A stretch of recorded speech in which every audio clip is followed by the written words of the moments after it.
He wants to feature that, and he'll see how they go throughout the game, what adjustments he needs to make. These two teams are used to each other. Their fans are fervent. Mississippi State is here, as are the LSU Tiger fans. They're meeting for the 6th time this year, but for the most important time. In the winners brackets on this side, Gary Miller and Harold Reynolds with you, and here's the lineup that Mississippi State will throw out for Pat McMahon. Brian Weiss will lead off and play right field. He's followed by a senior-laden lineup. Rusty Toms, who's starting in left field. He's batting .312. Brad Freeman, a senior shortstop.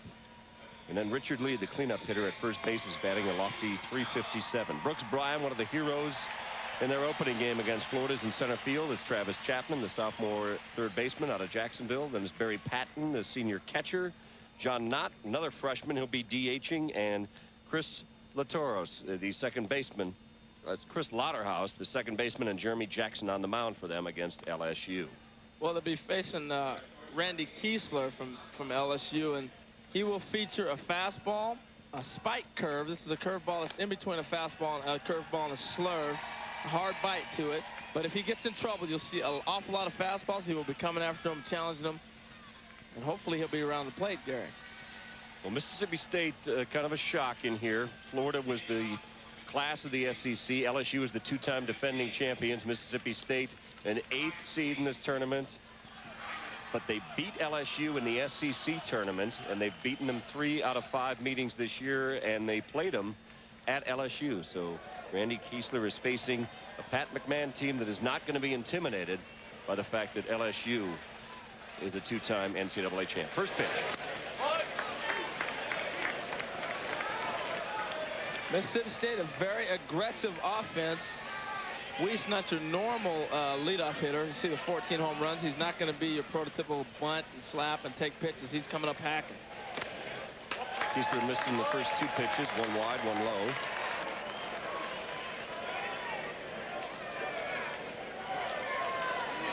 The wind is blowing hard out to left, and that favors LSU in their thunderous lineup. But Mississippi State hit 4 home runs in their opener. That pitch gets to the outside corner, and it's 2-1 to Brian Weiss. Well, Gary, you can see the flag is blowing out, and Weiss, is, like I said, is not a guy who likes to bunt. The third baseman playing him all the way back to the infield, almost the outfield grass, as you see him over there. Evens the count at 2-2. 2 ball clubs very familiar with each other, having played in the same conference. You get a good look at Kiesler looking down the barrel of Brian Weiss. Goes off speed with the curveball. He hits it sky high. It's in between right and center, but Cedric Harris, who covers a lot of ground, will make the catch. Let's set the LSU defense for you to see what Mississippi State is attacking. That's Cedric Harris in center. Alongside him is Danny Higgins in left, and Wes Davis is in right. Third to first, it's Blair Barbier, Josh Dalton, Trey McClure, Eddie Furness, one of their top hitters. Brad Cressy's behind the plate catching Randy Kiesler. Here's the new number 2 hitter, Rusty Toms, and he takes the strike. Tom's had a good night the other night when we got a chance to see him play. Chokes up on the bat. He's not afraid to go the other way, and he also had a home run and a base hit to right. Again, Kiesler's going with a breaking pitch. Getting ahead of the hitters. Noticing choking up on the bat. Not a whole lot of hitters do that nowadays. Wasted away low, but he got it up in the 90s that time. It's 1-2. It's a little waste pitch, showing him something outside. I'm sure they'll probably try to come back in with something off speed.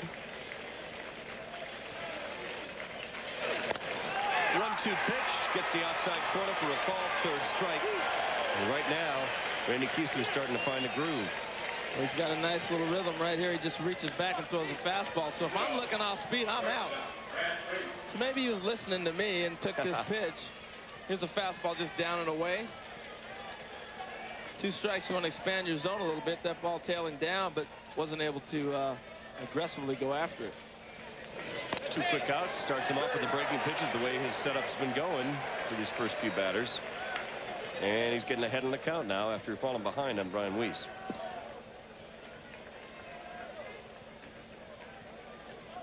A 1 pitch set up outside. Misses off the target. 1-1. Well, Brad Freeman's been drafted twice, once out of high school and then last year as a junior. almost signed with the Cleveland Indians, decided to come back to school, one of the leaders on this team, and it's been a good senior year for him. Freeman, a shortstop in a 3-hole, not something you see every day, and this time Kiesler lets him know he's there and backs him off with a 2-1 pitch. Well, you like to have your best hitter in the 3-hole, but they got a bonus, and he's probably the best athlete for Pat's team there. And he's been just hits the ball, catching the ball. It's fun to watch. It's been a joy to watch him play. 2-1 pitch. Right down there for a 2-2 count. Those of you not familiar with college baseball may notice low strikes, a little wider strikes, and that's one of the advantages of the aluminum bat. You got to be up there hacking. Fights that one off and fouls it. It's 2-2. Well, it's actually good for young hitters. You want to swing the bat. You don't want to go up there looking to take a pitch, and this makes you go up there and be an aggressive hitter. You don't always like it when you get 2 strikes, but it does make you an aggressive hitter. 2-2 pitch now from Kiesler. Mississippi State doesn't want to go 1-2-3 in their first chance at him, but they do, and he strikes out the last 2 batters he faces to make it a 1-2-3 inning for Randy Kiesler, who looked impressive. The third member of our broadcast team is Dave Ryan. He'll be roaming around throughout Rosenblatt Stadium and giving us a lot of background on Mississippi State and LSU. Dave? Well, Gary, thanks a lot. You know, Mississippi State comes into this game with a lot of confidence. Saturday against Florida, the team got a huge monkey off its back by finally beating the Gators. They had lost to Florida 16 of the past 17 games heading in. Mississippi State head coach Pat McMahon told us before the game today that was really big for his team's mental state of mind. A huge game for them, helped them get over the hump, because sometimes in college baseball, some clubs have certain control over others and not much can be done about it. But Gary and Harold, one thing he didn't tell his team today, that little 9-game College World Series win streak for LSU, kind of a domination as they swept back-to-back national titles. He overlooked that. Didn't want to overwhelm his team too much. Thanks, Dave. You know, you mentioned them getting the monkey off their back against the Florida team that had absolutely dominated them and beaten them 8 in a row. Well, Coach Skip Bertman likes to call what his team plays guerrilla ball. Danny Higgins gets things started with a .310 average. Then it's a more traditional type leadoff hitter, Josh Dalton, the speed of this lineup. And then he goes with Trey McClure, a middle infielder who can hit for power. And then it's what Harold talked about in the pregame. Eddie Furness, Brad Cressy at catcher will hit 5th. Then it's Clint Earnhardt, the DH, who can also catch. Wes Davis in right field. Blair Barbier at third base. And Cedric Harris, who's got some speed as well, is the center field. And they call it guerrilla ball. But Harold, it's a 3-4-5 for this lineup. McClure, Furness, Cressy. So far, 4 homers and 8 RBIs. And the reason they call it guerrilla ball is this team's got a lot of muscles in their bats. Well, they got a lot of muscle, but Gary, what makes them effective is they're very patient. They get a pitch that they can hit. Their philosophy is go up there, get a pitch and drive, whether it's your first at bat or your 4th at bat. They're all very good hitters, particularly Furness. You saw the .414 average. He can go in and out all over the place. There's Jeremy Jackson, who's pitched against him a couple of times. He set a career best 2 years ago with 15 strikeouts. What about today? Well, Jeremy Jackson's going to feature a fastball in the 88-90 range, but his main pitch is the changeup. He will throw it to the left-hander and to the right-handers to keep him off balance. Here's the first pitch to Danny Higgins. He's aggressive, hits it hard to first base. An easy play unassisted for Richard Lee. Well, no surprise that Higgins is up there swinging. That is the philosophy for this LSU team. Pick out a pitch to hit, whether it's your first pitch or whether it's the 5th pitch of the at-bat, and go ahead and let it go. Here comes Josh Dalton. Coach Skip Bertman said he's got the green light. They don't like to run a lot. They don't need to. They go out of the yard constantly, but this is the situational player he's got, and Dalton's going to look at a pitch. Whether he likes it or not, he wants to see some of what Jeremy Jackson's going to feature. Well, Dalton's the one guy that, like you alluded to earlier, the prototypical type, leadoff type of guy. He's hitting in a 2 spot. Swings a little cut fastball right there. But he is the one guy that will bunt, will take pitches, get the man over. The shortstop, his job is to catch the ball, play defense, even though he's hitting 300. There's Skip Bertman. Plays a different type of role for this ball club. So Josh Dalton with an 0-2 pitch from Jeremy Jackson. He goes high and away. 1-2.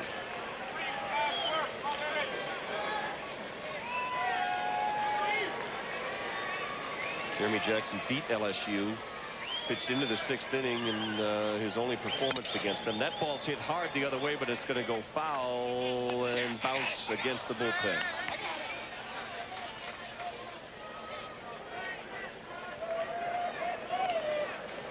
Josh Dalton grew up in this area. This has always been his dream to come back here, and I guess he picked the right team to play for a team that's got the best chance of coming to play in your own backyard. It's LSU. That one just misses off the outside, and it's 2-2. Yeah, he's had quite an adventure. Went to Nebraska first, transferred, went to LSU, and came in and got a chance to play this year and in hopes of coming back to Omaha to play in the College World Series, and here he is. 2-2 pitch. Fastball right by him. He swings through it, and so far, we're only 5 batters into the game, but we've seen outstanding pitching, which has not been the story overall in this tournament. Well, Jeremy Jackson said, I'm going to have to mix it up. They do a great job of making adjustments. I'll use my fastball in backwards counts. Now, here's a backwards count. It's a 1-2 fastball. He just throws it by him. That would be the primary time that he would throw his changeup, but instead elected to go with the fastball and striking Dalton out. Now I'll face Trey McClure. This is where things get pretty interesting in this lineup. The 3-4-5 hitters for LSU gets the outside corner and starts him off 0-1. He's getting ahead. Well, he's staying with his game plan, too. There's a 0-0 changeup. We saw Higgins swing at the fastball first pitch. Right there, he's changing things up already, going with the change. First pitch to McClure. This one misses outside. How many second basemen do you see with 27 home runs and RBIs in the 80s? But he actually was at third, and they switched. McClure and Barbier just to try and shake things up, and they like their new positions. That ball's hit sky high in the infield, a very high sun. Shading it is Brad Freeman, who has to go back, falls down, but makes the flop catch. And we've gone 1, 2, 3 on both sides. We'll go to the second scoreless between Mississippi State and LSU and get an idea of the conditions here. It's bright and sunny, and that can play a part as well. We'll be back after this.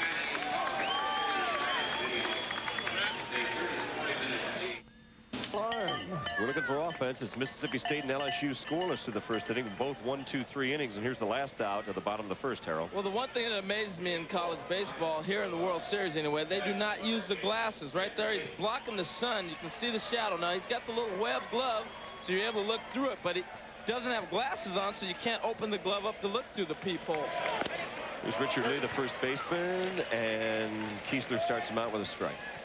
Absolutely amazing, Gary. The first baseman, Furness, is wearing glasses. Probably the only guy in the infield, and he's not even in the sun part.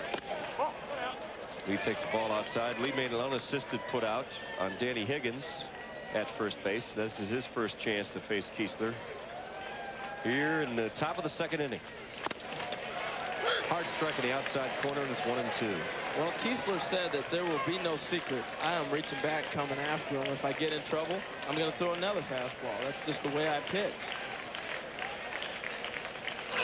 1-2 pitch goes down in the zone. Kiesler fields his position and makes it an easy out. 4 up, 4 down for the Bulldogs.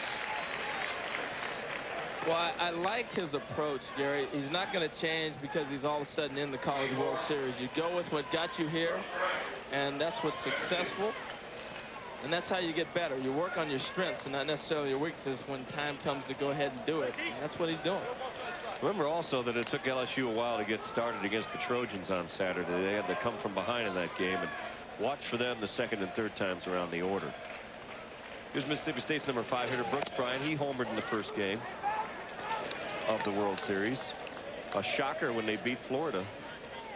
Team that was the top seed. It was a 1-8, but we've had a lot of lower seeds for the most part are winning these games. Backs him off the plate with high, tight cheese. Well, he hit a home run off the left-hander to left field facing Wilkerson the other day against Florida. Took him to left field, and then he had a base hit to left center. So obviously Kiesler's watching this too. Knocking him down with a fastball, keep him off the plate. See where he goes in the 2-0 pitch now. Nice pitch on the inside corner. Now, we've seen quite a few hit batsmen knock down pitches like that. I don't know if they're necessarily intentional. They're still learning how to throw over that strike zone. Which Bryant has an 8-game hit streak, lays off that one. And he's now going to get his pitch at 3-1. Kiesler's bringing it back, letting it go. You see the well-worn hat of Randy Kiesler.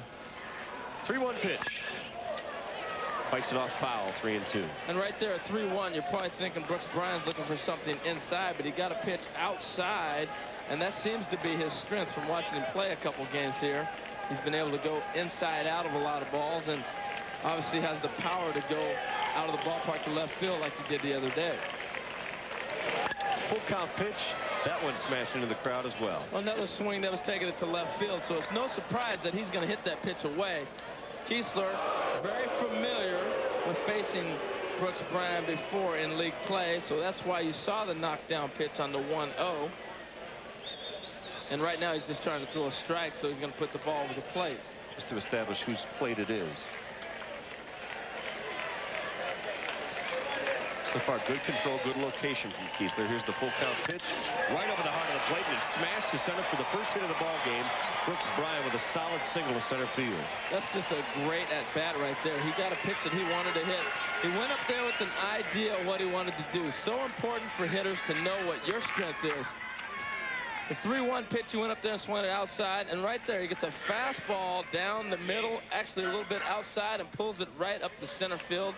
Beautiful swing. But his whole approach, he looked for a 3-1 pitch away that he could handle. 3-2, he fouled a couple off and got a pitch to hit. So their first base runner, Travis Chapman, will come up with a 1-on, 1-out second inning of a scoreless game between LSU and Mississippi State in the winner's bracket of this side of the College World Series. Good close look at Kiesler there.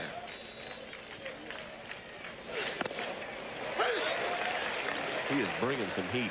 Well, he's bringing it, and he's challenging hitters. And you like to see that. No intimidation at all. Travis Chapman with that upright stance. Pretty decent lead, and they throw back to the bag to keep Brooks Bryan honest. When you have an upright stance like Travis Chapman, holding his hands in a position there, you're going to see a guy who swings a lot with his hands, because he's holding it there in that position. Now he's going to bring him back and just drop him down. He's going to have a lot of hand action in his swing. He doesn't wiggle the bat, but the way he holds it is similar to Sheffield. Holds it a little more central, but it's right straight up. But very, there's somebody he reminds me of, and it's hard for me to pick it up. But he looks just like one of the big leaguers. Very calmly in the box, though, when he wasn't ready for that curveball. Well, if you watch his hands, Gary, when he's swinging, he starts them in the middle of his body. Now, when you start there, you always have to have some sort of a trigger, whether it's with your hands or with your body or something. Right there, he starts them in the middle of his body, takes them back to swing. That's his timing mechanism. Doesn't matter where you start, it's where you finish. Some hitters have to get started. Gary Sheffield gets started by wiggling the bat over his head. I don't know how he's able to get it back to the hit zone, but that's Gary Sheffield. This young man will start there, and he'll bring it all the way back to the back shoulder and let it go. Chase back to the bag again is Brooks Bryan. Brooks Bryan will run a little bit. He'll put some pressure on you. Kiesler not known for having a real great move. Time he comes home, that one's high and away, and Chapman fouls it back. What I've been able to pick up off of Kiesler with his move is he's the guy, a type of left-hander that will look at you. He's going home. He looks at home. He's coming over to first. Very typical of a young left-handed pitcher. This time he just motions him back. Step off, quick step. Obviously, Kiesler. Bryan's got a good lead. And watch his head. See? That one's right down there. Chapman takes it looking. 3 strikeouts now out of the first 5 outs for Randy Kiesler. Well, you might wonder why Chapman doesn't swing at this pitch. When the pitcher throws over 3-4 times, you kind of get locked. This ball's a good pitch to hit, but he's thrown over to first base so many times, your concentration just kind of leaves you. You need to step out of the box, regroup, and get your thought plan back together. And I think he just kind of got caught with the pitcher thrown over to first so many times. Barry Patton takes a breaking ball low, 1-0. Another advantage for the pitcher to throw over. You will distract the hitter's concentration a little bit, too.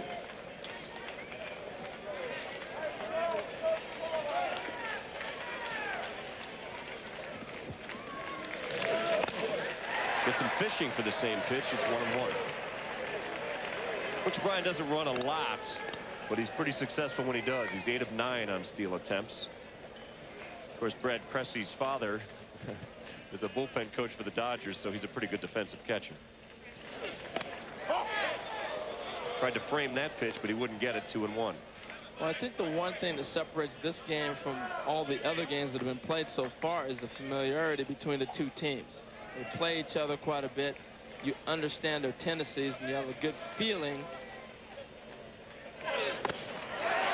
Rears back. You could hear him grunt on that one, and he gasped Patton with some cheese to even the count at 2-2. So it's all deuces. Too bad Long Beach State isn't here, or we'd see them all with their 2-2 sign. But this is an opportunity, our first real offensive situation. Brooks Bryan with a short lead at first. 2-2 pitch. Gets in golfing. They're going to have to throw him on at first, but Cressy comes out, makes the easy throw, and 4 strikeouts now for Randy Kiesler. He does give up the first hit of the game. It is still scoreless, though, and the middle of the LSU order is due when we come back.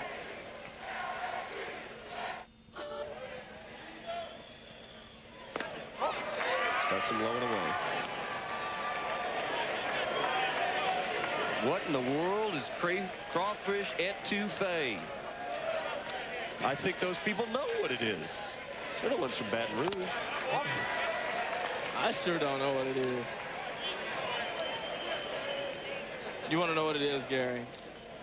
It's anything smothered. It's smothered food. Smothered chicken, smothered pork chops.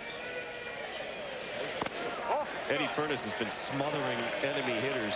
Those numbers are almost illegal. He's batting over 400 with a slugging percentage in the 9s. Very dangerous hitter, as he proved against the Trojans on Saturday.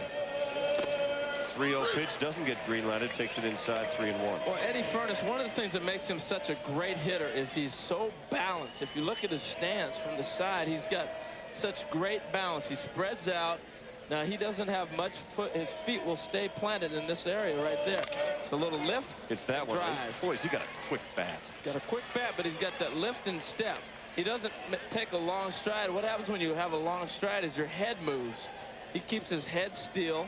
He's able to lift his foot and come back down with it. And that's what allows him to see the ball so well. Doesn't strike out much, makes good contact, and he hits for a high average for that simple reason. Full count pitch, misses off the plate, and he puts him on. It's the first base runner of the day for LSU. And that'll bring up Brad Cressy, and we'll go down to Dave Ryan because it's a special day in the Cressy family. Well, guys, it sure is. This is Mark Cressy, LA Dodgers bullpen coach, who has not seen Brad play a whole lot. In fact, this is the first ever collegiate game, official game, you've seen him in action. You've been so busy with the LA Dodgers, but they gave you a day off. Well, we had an off day, luckily, on the schedule, and I'm just pumped because I think he's going to hit this one into the night, and, I'm very excited about being here. Now, Mark, we understand he has Mike Piazza's glove, batting gloves from Raul Mondesi, shoes from some of the other LA Dodgers. As we see that swing there, not just the glove, you're hoping maybe the home run swing too, huh? Well, that's what he had the other day, so I'm just hoping he can repeat it with me here. I saw it on television. All the teammates on the Dodgers are pulling for him, and I just hope he has a good day today. What kind of advantage did it give for Brad to be able to grow up with all those Dodgers around him and great players and guys like yourself at a major league level? That's a huge advantage. You can tell with the Ken Griffey Juniors. And there goes one. See you later, baby. I love it. I love it. Yeah! Yeah! That's what I came here for. You thought it might happen. God, that's too good to be true. Thank you. Congratulations. I can't talk.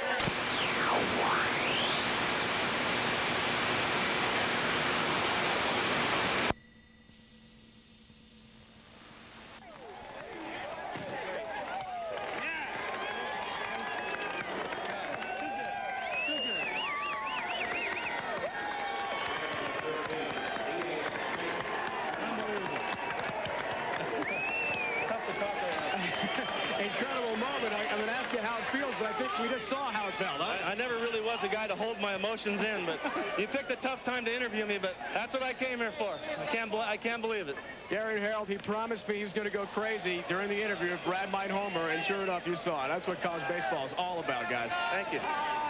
Every once in a while we kept, bam. Oh, my. You couldn't have written a better script. That was just, that's incredible. Spoke for itself. You could see some tears welling up in his eyes. Oh, man. They're going crazy in the Dodger clubhouse, too, man. They're loving that. Here's Clint Earnhardt. Clint Earnhardt's a guy that hits very well, but because they already had Brad Cressy on this team, he is a catcher himself. Could catch for any major program, but he DHs Because they got a pretty outstanding guy who we just saw hit his 29th home run of the year and quickly make it 2-0 LSU. That's gorilla ball. Well, they used the big guys, and what set it up is Jackson did not want to allow anybody on base if he were to give up a home run. He walked Eddie Furness, and then Cressy jumped on that fastball away. We got a little time out here as something has come onto the field on the warning track in center. A sign is blown over. It is pretty windy out here today. It's over 20 miles an hour, but that had nothing to do with that. That was a bomb. He crushed that ball. Caught a fastball outside and stayed with it. Very nice swing. I had not seen him go deep to right field. I saw him pull a ball and saw him hit one to center, and I wasn't sure if he's going to be able to reach that outside pitch. He did, and he showed everybody what he can do. Clint Earnhardt now working on a 2-2 two-out pitch. He fouls that one straight back to the screen. He stays alive. Well, Jackson's got to get back to that changeup. The pitch before Cressy hit the home run, he threw him a changeup and got him waving at it.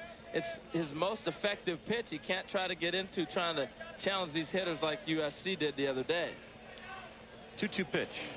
Low away, goes with it. He's trying to get it up in that air to the wall and gone. Back-to-back home runs. Gorilla ball is flexing its muscles as Clint Earnhardt goes deep to make it 3-0. Well, Gary, right when I was saying he needed to go back to that changeup, he threw one, and Earnhardt reached out and tattooed it in the right field seats.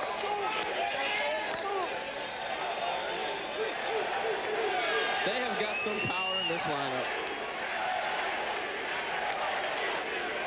That's 3-0. Here's the 2-2 pitch. Well, watch this pitch now. You see the catcher moving out. It's a changeup that stays actually out over the, it's not even over the plate. This is a ball. This ball's in the other batter's box. He reached out looking for that 2-2 change and drove it out of the ballpark. People often wonder, here comes the first pitch. He goes back to his fastball, and Wes Davis fouls that back. You know, there's been an awful lot of talk this week, Carol, about the aluminum bat, but I think that, and then there's been an awful lot of talk, too, about how players love to bleach blonde their hair in college baseball. I saw Chuck Finley with the Angels wearing that bleached hair, and I went, oh, my gosh, he's going to start a trend. And sure enough, it's beyond a trend now. That ball is hammered hard. Into the gap in left center. The outfielders look up and watch it go into the neighborhood. Back-to-back-to-back jack. Wes Davis with a screaming line drive home run in left center field. Wow.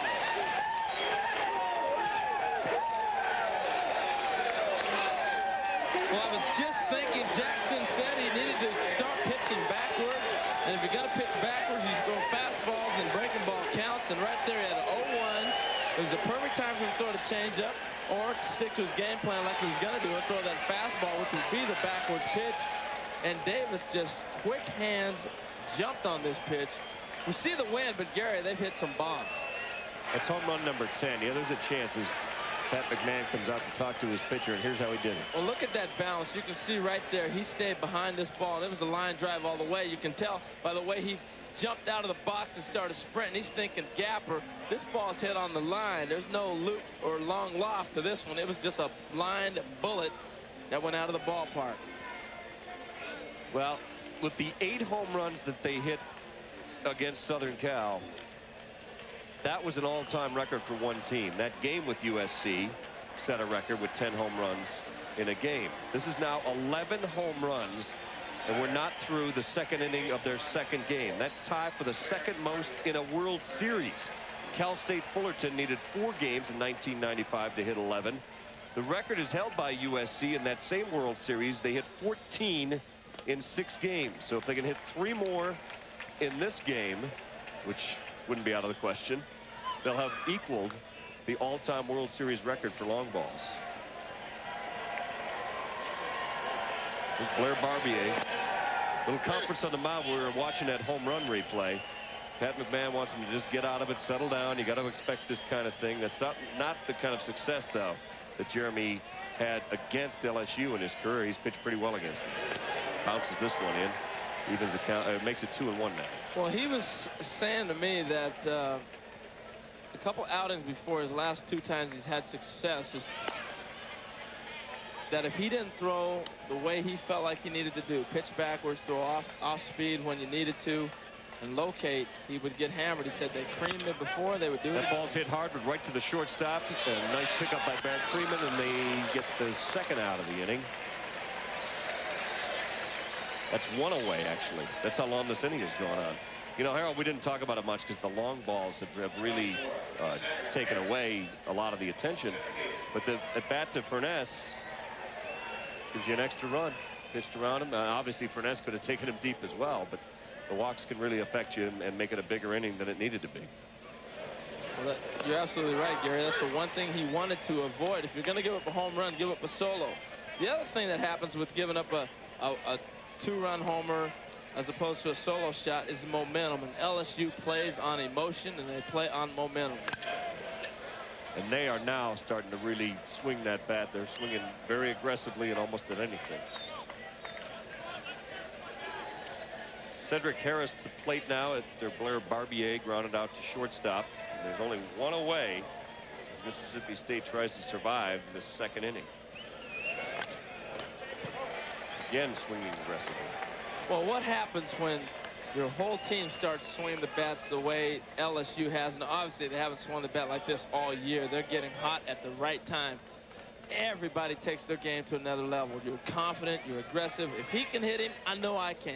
That's the type of feeling you get in the dugout.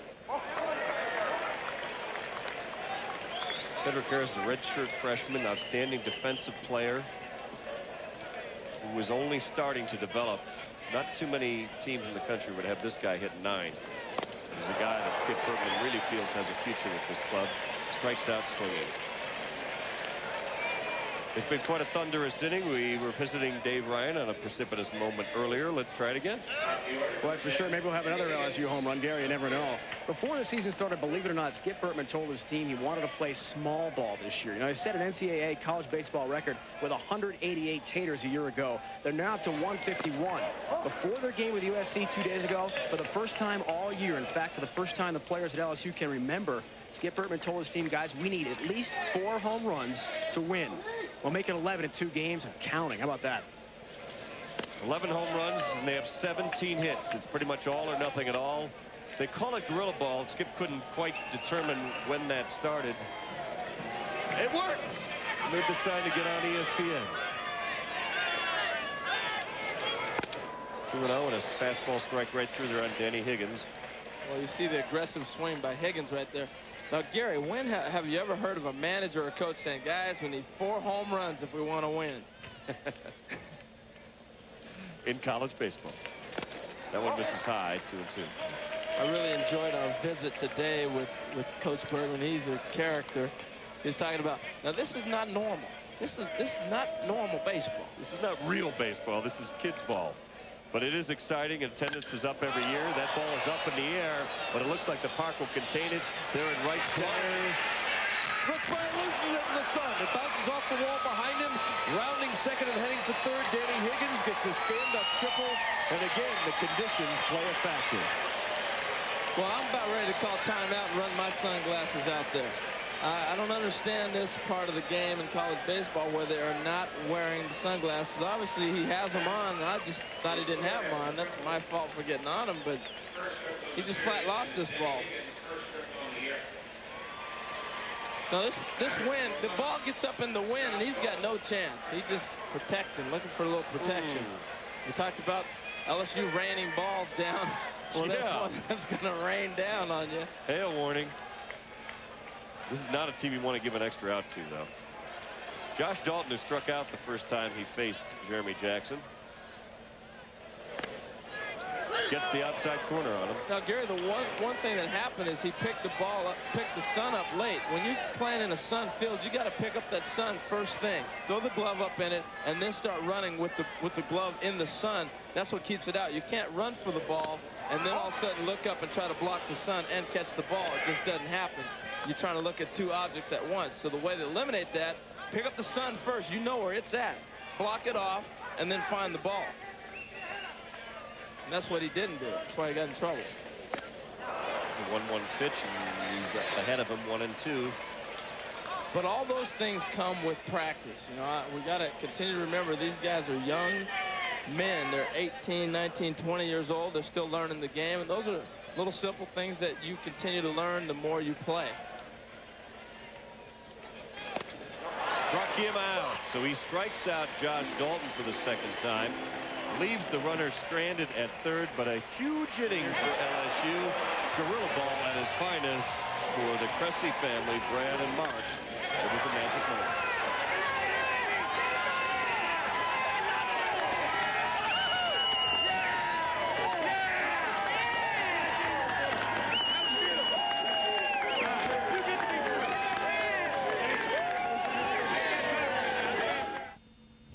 In the bottom of the second has given Randy Kiesler a nice pad to work with so far. He's only given up 1 hit.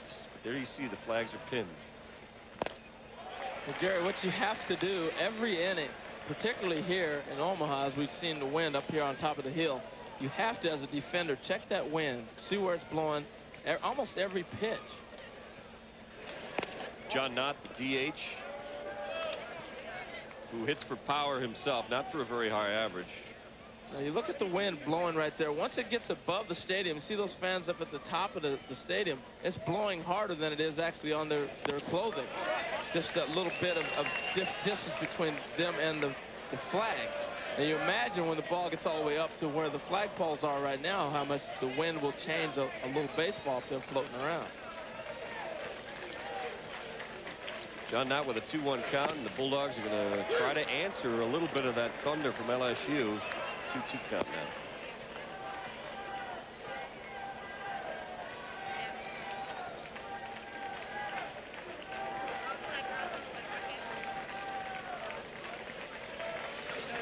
Gives him the hook, smashes it through, and they got a base runner.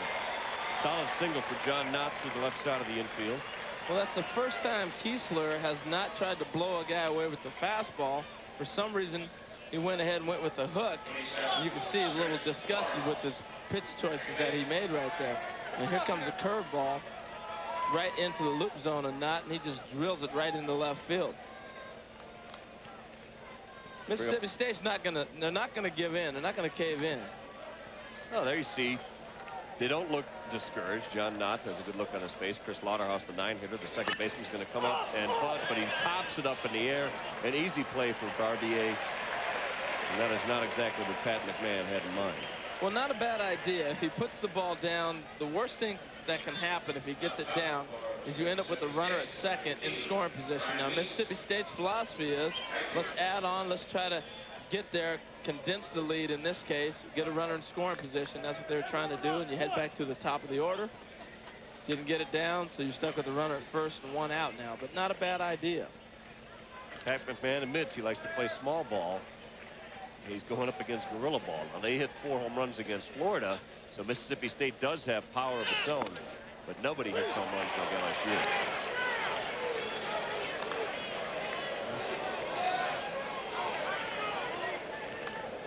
Brian Weiss, 400 hitter, gets things started for this team. They'd love to get a couple of base runners and bring the tying run on deck. That ball is hammered into the gap and left. It's going to be cut off, and they'll keep it to a 1-base single for Brian Weiss. Well, as we've witnessed since we've been here this little short time this week, ball games are never over. No matter, and the emotions go from high to low in the matter of a pitch. Right here, Weiss, this is a beautiful swing. He gets a fastball and just jumps on it and drives it into left center field.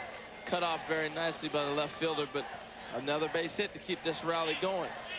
Just continue to get a hit, get a runner, and pretty soon you might get a bop. Now you see Pat McMahon having a little conversation with Lauderhouse there, having a little coaching conversation. If you get the ball down, that's all we want. Not a bad idea is probably what he's telling him. At least I would be. It brings up Rusty Toms, the senior co-captain, and Kiesler backs him off the plate inside. 1-0. 2 aboard with 1 out here in the third. LSU hit 3 home runs in their half of the second. Rusty Toms struck out the first time that he faced Randy Kiesler. Now he's got a chance with some runners aboard to get a rally going. That one misses low. Nice block by Cressy. Well, Rusty Toms has got a real short stroke, and if someone's going to have success against a hard-throwing Cressy, it would be Rusty Toms. he's able to take that ball to bat just a short distance to make contact. You have a long swing, you have a tougher time catching up to somebody who's throwing hard. That one misses low, so he works him ahead in the count 3-0 now. Tom's had just 2 home runs. It was not a threat to get him right back in this ball game with a long ball, but he's got some guys behind him that certainly can do that in Richard Lee and Brooks Bryant. And he walks him on 4 pitches. So right away, the tying run is going to come to the plate. And the grand slam has been a fairly common occurrence in this series as well. Well, the one thing that Kiesler has done is get away from what he was doing the first couple innings. He was so effective with just throwing fastballs right there, going after the guys, making them swing. Here, you see Brad Cressy coming out there, takes the mask off, sets the infield. And now Skip Bertman giving some signs. What do you think LSU does in this position? They're all talking to each other in the infield. Well, they're just making sure you get 1 before you try to get 2. Don't get in a hurry. Don't panic. You got a 4-run lead. Goes to the gas and puts it right past Brad Freeman to start him out 0-1. Freeman with 11 home runs and 52 RBIs. Now, as you look at the infielders, Gary, they're actually playing back. They're not really playing double play depth. They're playing for 1 out. If you get 2, great. Gassed him on the outside corner. He did strike out Freeman the first time he faced him, and now he jumps ahead of him 0-2. Now, you might wonder why they're playing that philosophy. Well, you're trying to avoid the big inning. You don't want to try to allow them to. You got 4 runs to work with, so you play back a little bit. And this is the difference between college ball and what you're going to see at the big league level. Tries to get him to reach for that one, and he won't. It's 1-2. At the big league level, you might try and see the infield try to play in double play depth. College, you want to cut it off. You want to stay away from the big inning, not necessarily worrying about getting a double play. Just misses. It's 2-2. No, it's interesting when we had our meetings, Harold, with Skip Bertman and Pat McMahon, they talked about 4+ ball. And, it's when you got a batter with a chance to tie it up with 1 swing. That's the win. So now they're in that situation. So you want to stay out of a situation where a guy can get you 4 runs in an inning. That one just misses as well. It's a good thing for Brad Freeman because I didn't think he had a chance in that pitch. Well, that was a very nice pitch. Sneaky fastball right there. But Gary, I've learned more terminology this week. I feel like I'm sitting here in the LSU football meeting. You're going to go down to the flat, go up, we're going to hit you with the bomb, than necessarily simple 1, 2 out, 3 in baseball. 3-2 pitch. Biggest moment so far for the Bulldogs, and they'll walk in a run. So Randy Kiesler, who was in total control of this game, came out to the mound with that 4+ lead that managers like to get. And suddenly it's down to 4-1. He's only got 1 out, and the bases are still loaded. Well, let's look at what Kiesler did. Right here, Freeman with the hard swing, comes back. He's got him 0-2. Now he tries to go away again. And right here, this is a big pitch for him. He missed on the 2-2 and the 3-2 down in the dirt. So Skip's going to come out and say, man, you had him 0-2. You went after him. What's going on? Skip Bertman calls all the pitches for his team. He's had a lot of experience. He's had Ben McDonald on his staff. He's had Mark Guthrie. He's got a lot of guys who have gone on to pitch in the major leagues. And Skip was telling us how he tries to make a pitcher adjust by where he calls for the pitch. Yeah, it was interesting that he said if he's missing a certain place, I'm not afraid to call pitch right down the middle and make him have to throw that. I also found it really interesting that he was saying, I know things that this catcher and the pitcher don't know. I've been playing against this particular coach or that coach for 6, 10, 12 years. I got an idea what he's trying to do. So it was real interesting. Let's see what the little conference on the mound does on his first pitch. Gets a fastball strike on Richard Lee, the cleanup hitter with a lot to clean up. The bases are loaded. Well, it's no secret what Kiesler was going to do. He said, if I get in trouble, I'm going with the fastball. You look at the multiple signs here. 0-1 pitch to Richard Lee. Misses low with a breaking pitch. Another great block by Cressy. Cressy, his offense really causes people to overlook his defense. Very good defensive catcher. Really, he's known as blocking the ball. Look at that great positioning. Now, that doesn't hurt to have your dad be the bullpen coach for a big league team. 1-1 pitch. Sets up inside. That's hammered foul. But and it's now 1-2. Blocking balls comes with work. You know, you'll see guys out there throwing balls, because once a ball hits, you got to learn to read the hops, just like an infielder reads the hops. A catcher has to read which way it's going to bounce on a breaking ball, fastball, changeup, because they all bounce different ways when they hit the dirt. Big moment in the game. Bases loaded, 1-2 pitch. He misses low, and it's going to be 2-2 to Richard Lee, who likes to hit against LSU. He's batting over 400. 444. He's 8 for 18, and that's this season against the Tigers. Senior, and like most of the players in the Bulldogs, a native of Mississippi, and most of the guys in LSU are natives of Louisiana. Right through there, and he got away with one there. Got the heart of the plate. Sure did, and reaching back, going right after him. Missed a pitch. Now, you're going to get a pitch every at-bat to hit. Sometimes in college ball, you're going to get a few more because the pitcher's going to be around the plate before he should have hit that one. 2-2 pitch now with the bases loaded. Mississippi State down 4-1, but rallying here. Over through that one, misses low. We're going to get a full count, bases full pitch, and a chance to change this game right away. And I don't think there'll be any secret what pitch is going to be called. He's going to be throwing a fastball, and he's going to be looking for a fastball down the heart of the plate. Skip Bertman says he likes pitchers to challenge. This is a big moment. He's walked in 2 runs. Just overthrew that ball a little bit. We've gone from gorilla ball to charity ball. Yes, indeed. The walks will haunt you. We've seen an awful lot of bases loaded situations here in the College World Series, and the hitters have really been able to benefit.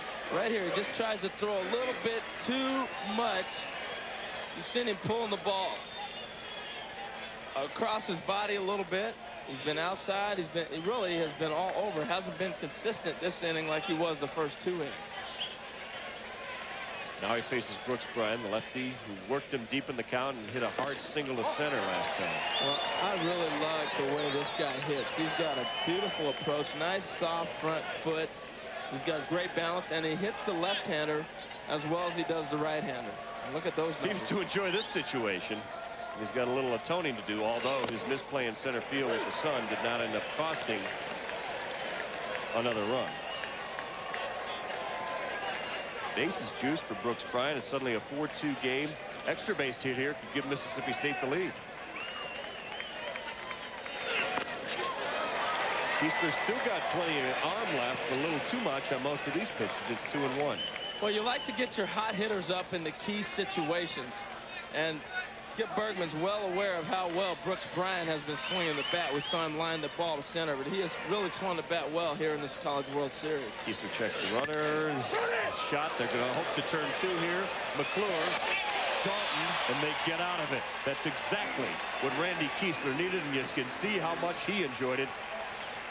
They're out to greet him.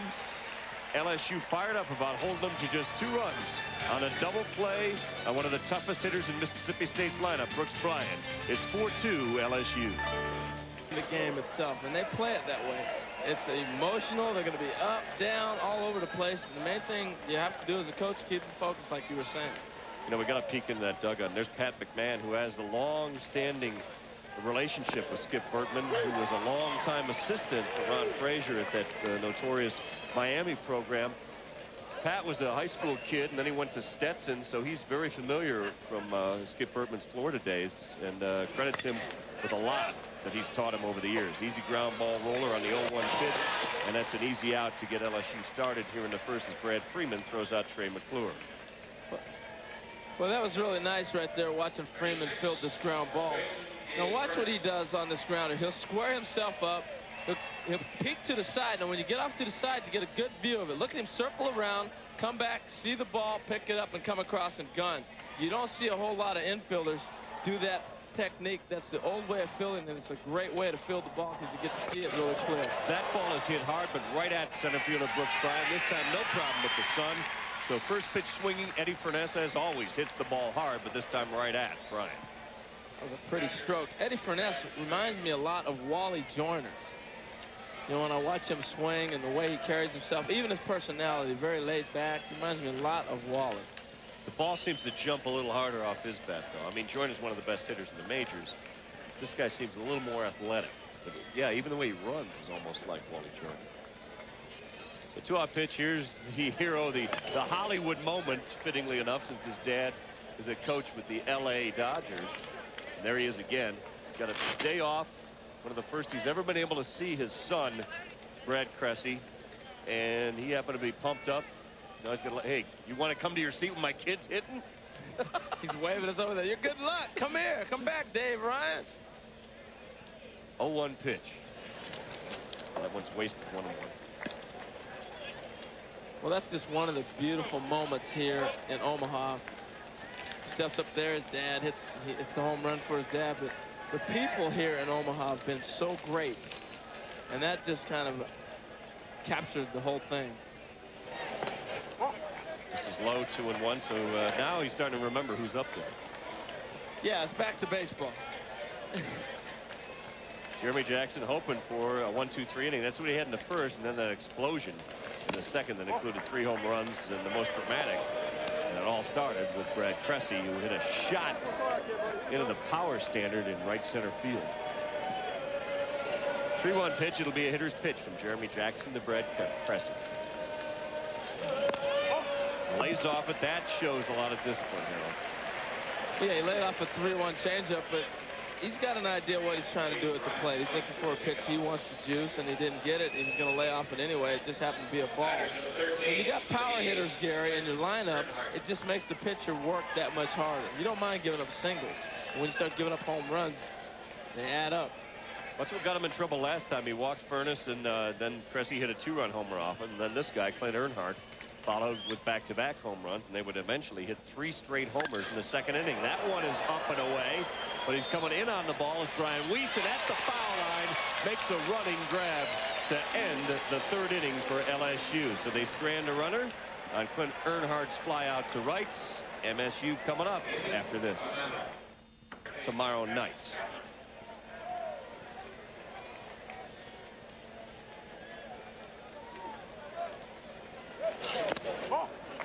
Kiesler mixes inside. Travis Chapman leading off here in the 4th. He struck out the first time he faced Kiesler looking. Well, this is a big inning for Kiesler right here. You give up 2 after your team had came up with a big inning. Fastball fouled off to the right side. Late in that one is Chapman, but he's got the count at 1-1. We've already discussed how much momentum means in this ball game. Right now, Mississippi State has the momentum. You want to come back and shut them down. We'll see if that team meeting helped out or if he's been able to regroup himself. 1-1 pitch. Chapman lays off that, and it's 2-1. Doesn't look like he quite has the same zip he had the first 2 innings either. He got himself in a situation where he had to throw a lot of pitches now. 2-1 pitch. That ball's hammered the other way, and again, he's a little late. It's 2-2. You know, the other interesting thing, Harold, is he came out, we showed the reactions that he was blaming himself, and Skip Bertman met with his team. One great thing that Jeremy Jackson did, even though he walked a batter, and it was a pretty quick inning, so Kiesler's right back out there. Very important. That ball's hit on the inside half, heading out towards left field and called off in left. Danny Higgins catches it and says, Josh Dalton, I got it, and Dalton will throw the relay back in, so he has handled Chapman pretty well. That was a good pitch. He ran a fastball in on him, and it really wasn't a bad swing. He just missed this ball, but the ball tails right at the last fraction of a second and threw off his swing. With those 3 walks he had in the 3rd, Kiesler's now up to the 70 pitch count, and it's the 4th inning. But as Skip Bertman told us this morning, well over 100 pitches is nothing unusual at all in a college baseball game. Yeah, he expects his pitchers to be able to throw 140, 160 pitches, which really is a lot, but he doesn't feel like it's that much. A 1 pitch goes to the curve, and he misses high to Barry Patton, the MSU catcher, who also struck out in his first at bat. His average now below 300. Kiesler has struck out 132 batters in 96 innings. So he's averaging about 12 a game. And that means you're going to throw a lot of pitches, but Skip Bergman knows what he's doing. He works with the pitchers himself personally on the team. He takes pride in that, but he's also been able to send a lot of pitchers to the big leagues, so he understands their future. He gets him to chase an outside fastball and even the count at 2-2. Very unusual. You could see we showed Kiesler coming off the mound last time, upset with himself, Harold. Well, right here, he gets a fastball out of the zone. You're not going to catch up to that one. You wonder why hitters swing at so many high fastballs, because your eyes are right there. Outside corner for a called strike. He has struck out Patton twice now in this game. And there's that strikeout pitch working again. Well, there's that liberal zone that we discussed earlier about college baseball. Now, this ball's off the plate, but if you're calling it on a consistent basis and you play the game, these college hitters know that's a strike here, and we're going to have to either live with it or die with it. You got to go ahead and swing. Keister with those 3 walks last inning. We saw how upset he was with himself, blaming him for the 2 runs that Mississippi State scored. He is not a guy that walks a lot of batters. Very uncharacteristic for him to do what he did that inning. He only walked 29 in the season. The last at bat, Knott got the base hit to left field. He threw a fastball just like he did right there by him, but he hung him a breaking ball on 1-2, and he hammered it into left field. Let's see if he makes him have to hit. Just a little low there, and it's 1-1. See if he continues to stay with that fastball this time around. 2 fastballs. Got 5 strikeouts in this game, and here he is against John Knott with 2 out, and he's looking for a 1-2-3 inning. Really, last inning is the only inning he's struggled at all in. Yeah, he really got out of sync and started trying to change his pitching pattern, and I think that's one of the reasons he got in trouble, Gary. He seemed to lose it a little bit. Bertman called for the right pitches for him, but he just couldn't locate last inning. And he changed up. You know, we saw the base hit by Knott to left field on the breaking pitch, and before that he'd just been going right after the guys at fastballs like we've seen this inning. I don't think he's throwing a breaking ball this whole inning. Here's a 3-1 pitch. John Knott started things in the 3rd with a single. That's a pitch right through there to make the count full of 3-2. Of course, Knott started that inning with a leadoff single. Now there's nobody on and 2 outs here in the 4th of a 4-2 game. There's no secret right here. That's 5 straight fastballs. Knott may as well be sitting there looking for a heater because it's coming. It does. He fights it off back into the crowd. Now, when you know a pitcher's going to throw a fastball, you're sitting on it, and you still get jammed, that means he's got a little hair on that pitch. It's whiskers. Right into the eyes of Randy Keister. That's what John Knott sees, and again, he's fighting it off. He knows he can't do much with it, but he's waiting for a pitch that he can. Yeah, you just hope that you don't get a pitch like we saw the last hitter get called out on if he goes outside. You just battle, keep fighting until you get a pitch to hit. 3-2 pitch. Randy Keister looking for a 1-2-3 inning and trying to protect that 4-2 lead. Right back at us. You can hear him grunting. Well, that's 3 straight 3-2 fastballs he's got. Now, the first one was outside a little bit. He fouled it off. He was a little late. I should say in. Jammed him. Now he's going a little bit further out, a little bit further out. Maybe he'll get something to hit here because each swing's getting a little bit better. John Knott, a Floridian. One of the 2 non-Mississippi State players on Mississippi State. 3-2 count. Didn't mean to. Checked his swing. Going to be an easy play for Josh Dalton, who throws across the diamond and makes it a 1-2-3 inning. Knott made him work for it, but he holds on to his 4-2 lead. Randy Keister's teammates will be coming up 7-8-9 after this. Mustard on it, and that is across the street. It's quite a scene here in Omaha. If you've never been to the College World Series, it's fabulous. And if you haven't been to the Stanley Cup playoffs, you don't know what real ice hockey is about. It's LSU, and they go to the bunt, and he pops it up to the catcher, Wes Davis, trying to create an inning, and it didn't start out too well. Well, he just hit a home run his last at bat, and he hammered that ball left center field. He drove, and then he goes up there and drops a bunt. I don't know if I'm swinging the bat that good. I don't think I might elect to bunt, but here it is. He gets a little late start. I think he was a little bit more concerned with dinking the third baseman than necessarily getting the ball down. One thing you want to do when you're going to bunt for a base hit, you go up there, you have an idea what you want to do, go ahead and do it. Blair Barbier. Took me a long time to realize if I put the ball where I want it when I'm bunting, they can't defend it anyway. Instead of trying to fool the defensive player into not knowing that I'm bunting. Now, what makes Blair Barbier stand out? Can you guess, Harold? What has he not done that all of his teammates have done? And don't you know he's probably hearing about it? He hasn't hit a home run in this series. There you go. But it's only the second game he's playing, so The way this game is going, as we mentioned earlier, they're only 3 home runs away from the all-time World Series record of 14 home runs in a series. They're not even halfway through their second game. Barbier hits that one. It's chopping over Travis Chapman, and he gets a single. Well, we've noticed in the last couple of days, the first night of play, it had rained real hard the night before, so the grounds were a little bit wet. Right here, he gets on top of this ball.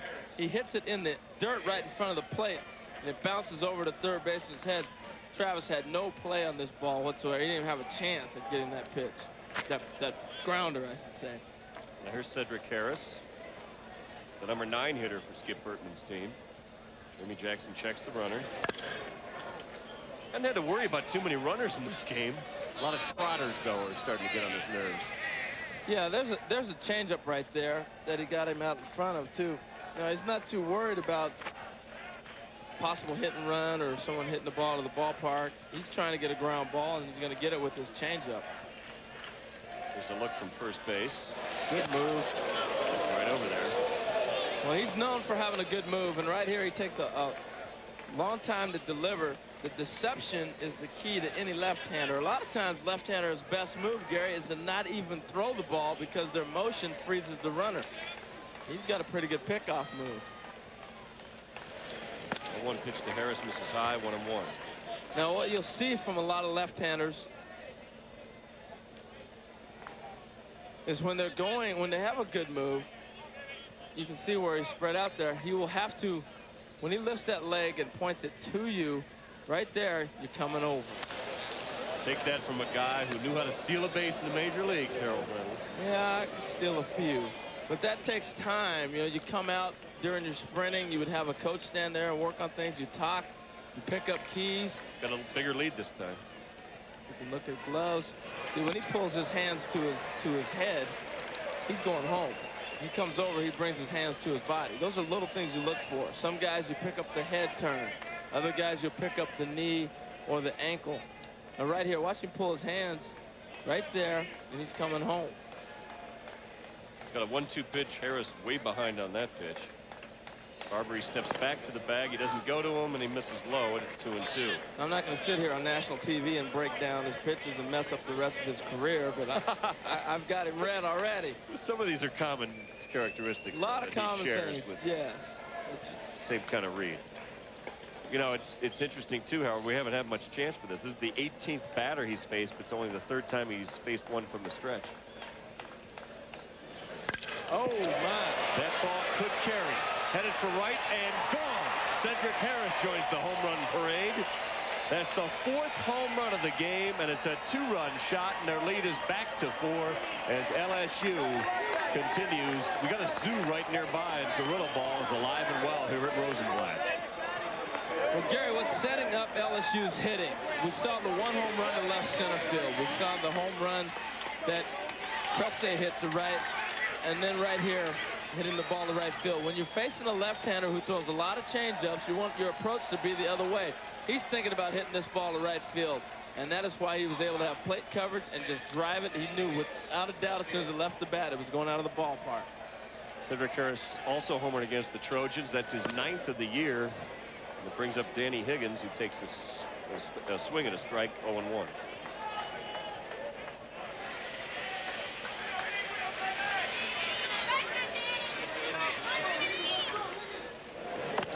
So that's 12 home runs now in this World Series. They haven't even played a game and a half, and they are 2nd all-time for home runs in a World Series and just 2 away from the all-time record.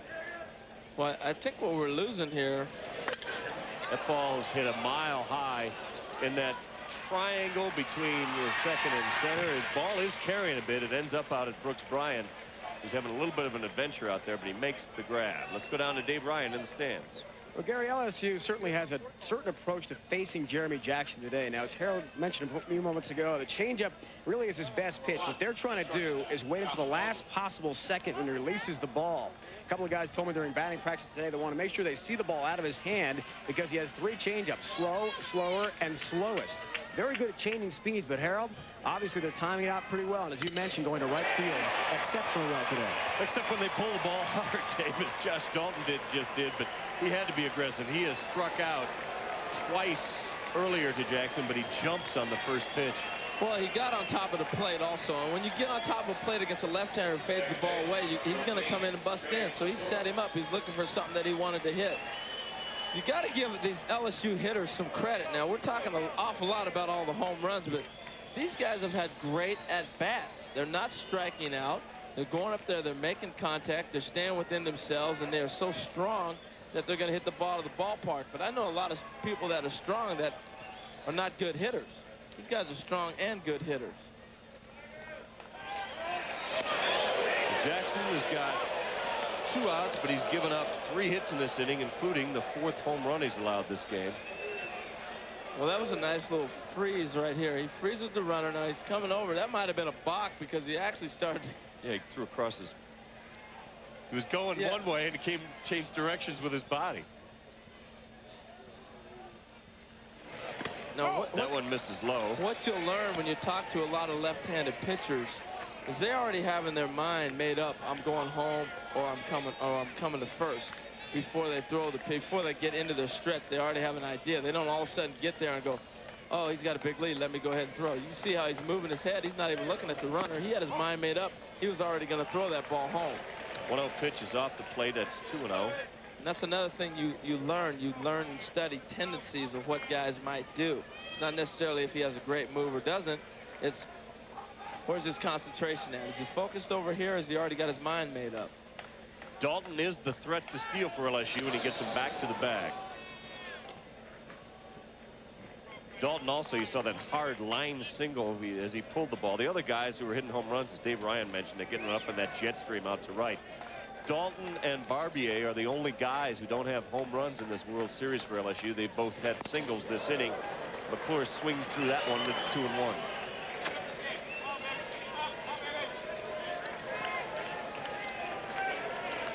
Jackson hasn't had an easy task yet. This is not an easy lineup to pitch to. Well, they look ready. You know, the other thing, too, Harold, they played in the afternoon on Saturday. Mississippi State played a night game, so they're used to these conditions a little bit more than the Bulldogs are, too. Trying to keep Dalton close to keep this score at 4 runs, which it is now, which Skip Bertman's club has had since they homered 3 times in the 2nd inning. Dalton with a pretty good lead, and he's going. Going with the pitch. If it falls, he's going to get to 3rd, and he does. On the run and hit single, Trey McClure gets his first hit of this game, and that brings up Eddie Furness, one of the hitting heroes of this team, and he is now the only LSU Tiger without a hit in the lineup today. Well, hitting is nothing but recognition, and the more you face a guy, the better you get the chance to hit. Now look at him. His approach is going to right field. He ends up getting a changeup and drilling it. Boy, he got a great jump over there. And he would have had that bag no problem. Sometimes you go, oh, man, don't swing right here. But you end up 1st and 3rd. So McClure's got a hit. They've got 8 hits on the day. 4 of those are home runs. And here's one of their biggest home run bats, Eddie Furness, as Brian Compton is sooner or later going to have to try his luck against this lineup. He's in the pen, and he'll be the next pitcher for Mississippi State. Well, Gary, the advantage here really goes to the hitters. The more you see a pitcher, the more familiar you become with what he has and how he's going to throw. Having played in the same conference really puts Mississippi State, Jeremy Jackson, at a disadvantage. Had he played for another team and these guys hadn't seen him, his stuff would be that much more effective.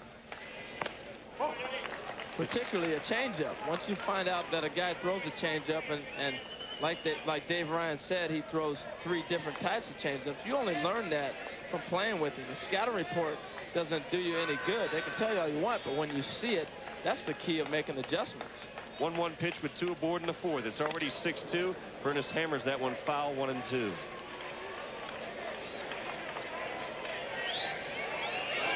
It's like doing a broadcast with you. The more I work with you, the more I understand. There you go. Hey, when I can jump in, when I can't.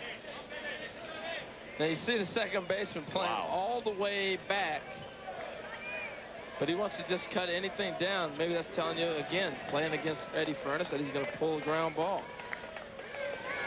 That one misses low. Jackson pitching him carefully. This will probably be his last batter. They're leaving the lefty in against the lefty with Brad Cressy on deck. Furness, the only batters we mentioned in the lineup without a hit. 57 of his 94 hits on the season are for extra bases. That is where you get a 900 slugging percentage. Well, he hammered that one to right center last time, too. 2-2 out in the fourth. Goes off speed, and he gets him guessing wrong.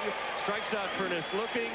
The biggest bat in the lineup is the only one that hasn't produced because everyone else has.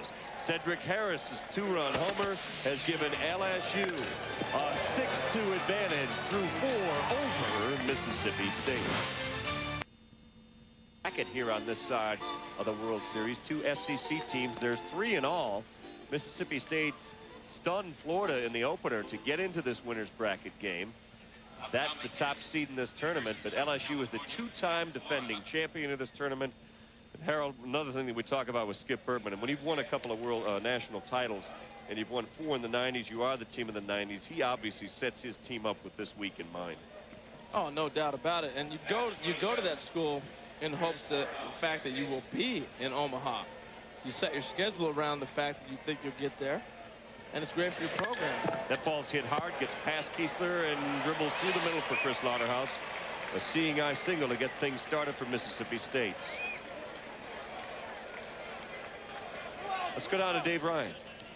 Well, guys, LSU shortstop Josh Dalton is from Klingon, Nebraska, nearby, just about 15 miles from here. He has a very special ritual he performs each time the Tigers take the field. Dalton scrawls his mom's initials, CD, for Charlene Dalton, in the infield dirt. Charlene passed on from cancer in 1985, but remains in Josh's thoughts each and every day. Been a very special week for Josh to be so close to his hometown. His dad is here from Iowa.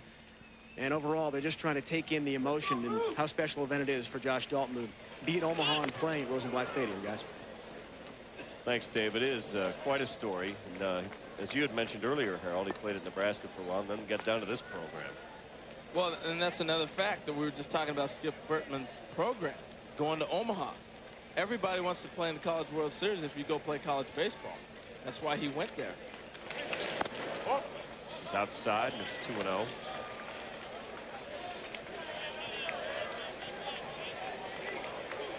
Brian Weiss is hitting .420, 1 for 2 in this game. He has scored one of the 2 runs, but they got him all in the third on 2 bases loaded walks. Since then, Randy Kiesler has had much more control. Well, Gary, one of the things about Dalton being at shortstop, you have to learn to be the leader.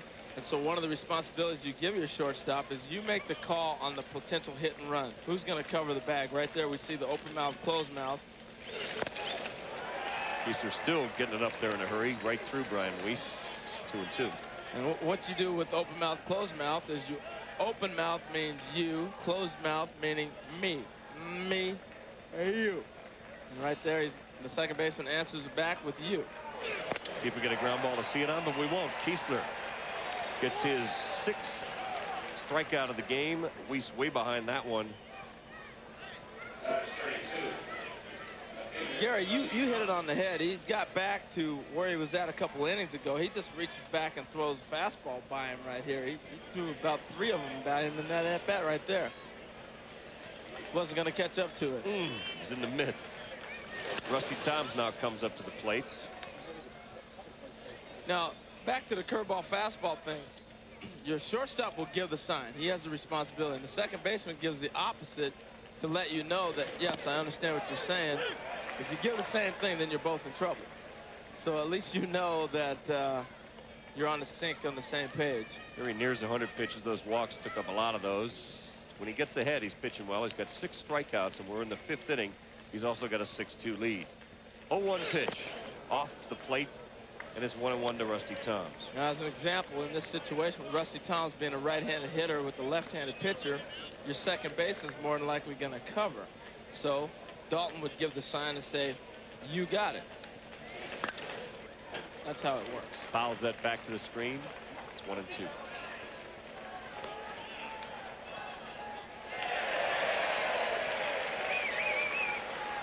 You hear that cheering in the background. Here at Omaha's Rosenblatt Stadium, they really appreciate souvenir time, and especially if you make an outstanding effort to grab yourself one. This ball is hit fair, just barely, but late on the throw across the diamond. Beating it out with a little bit of speed is Rusty Toms, and Blair Barbier had to make a decision there, decided to field it, and he just couldn't get it over there in time. Well, the reason this ball ends up being a base hit, Gary, is hit down the line. Now, where the third baseman's at, he has to break towards the line and then circle back to make the throw. That's a long ways to have to make this throw. He's already in foul territory, comes back, and has to cut loose. See him circle this ball and have to come back around. Now, had he been playing on the line, he's already there to catch it and throw. That's why he has enough time to go ahead and beat this grounder out. Also seemed to have a little trouble getting it out of his glove there because he took 2 or 3 more steps towards first as he tried to get it over there. Get over there. Oh, now there's a good use of the off-speed pitch. Maybe one of his best of the day, Harold. Yeah, he got Freeman looking for the fastball, and I would go up there looking for a fastball first pitch, too, and he threw him a little bit of an off-speed pitch. When he's got runners in scoring position and on base, he's gone a little bit more off-speed. Now, it got him in trouble in the one big inning that they had. Chapman runs in behind the runner, gets him back to second, and then he comes back with a fastball and makes it a low 2 count on Brad Freeman. Well, Mississippi State was here a year ago, so they have some players with College World Series experience of their own. Freeman has a .333 average in 15 CWS at bats, and he's got an opportunity here to put the Bulldogs back in this game. Cressy lined up way off the plate there. Well, another reason, Gary, I think we're going to see a little bit more offense from Mississippi State is they do play in the same conference. Hitting is nothing but recognition. And the more you see a pitcher, the more you're going to recognize what he throws. And it becomes an advantage to the hitter instead of the pitcher. First time around, the pitcher's got an advantage because you've never seen him.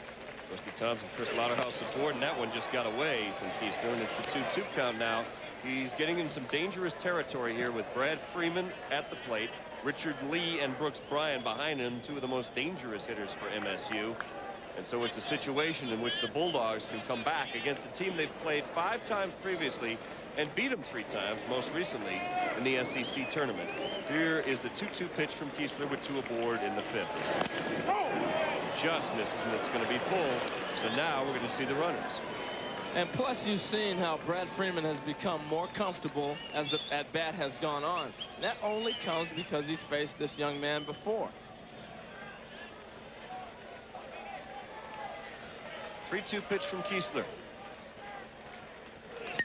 Goes with the gas, and Freeman fouls it into the seats to keep it full.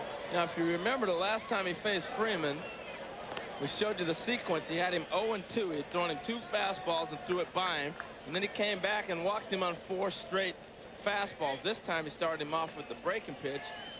And Freeman has battled to a 3-2 count. So we'll see what he does here 3-2. Now, most of the game he's gone with the straight fastball 3-2, Gary. There you get a good look at Brad Freeman. He's the son of Steve Freeman, who, if you're a big NFL fan, you may remember he played for the Buffalo Bills. And we'll see if he can blitz a shot here. He skewers it. That's going to be tough. And in between Huff, you got to get over there, but he's late to the bag. And beating him to the bag is Brad Freeman, and has the wheels of maybe an NFL defensive back. Wow, he turned on some jets. You saw him about 3/4 of the way down, just absolutely turn on the speed and outrun the pitcher. Now he cues this ball. You see Keesler fall off hard the other way, so there's no way he's going to beat him.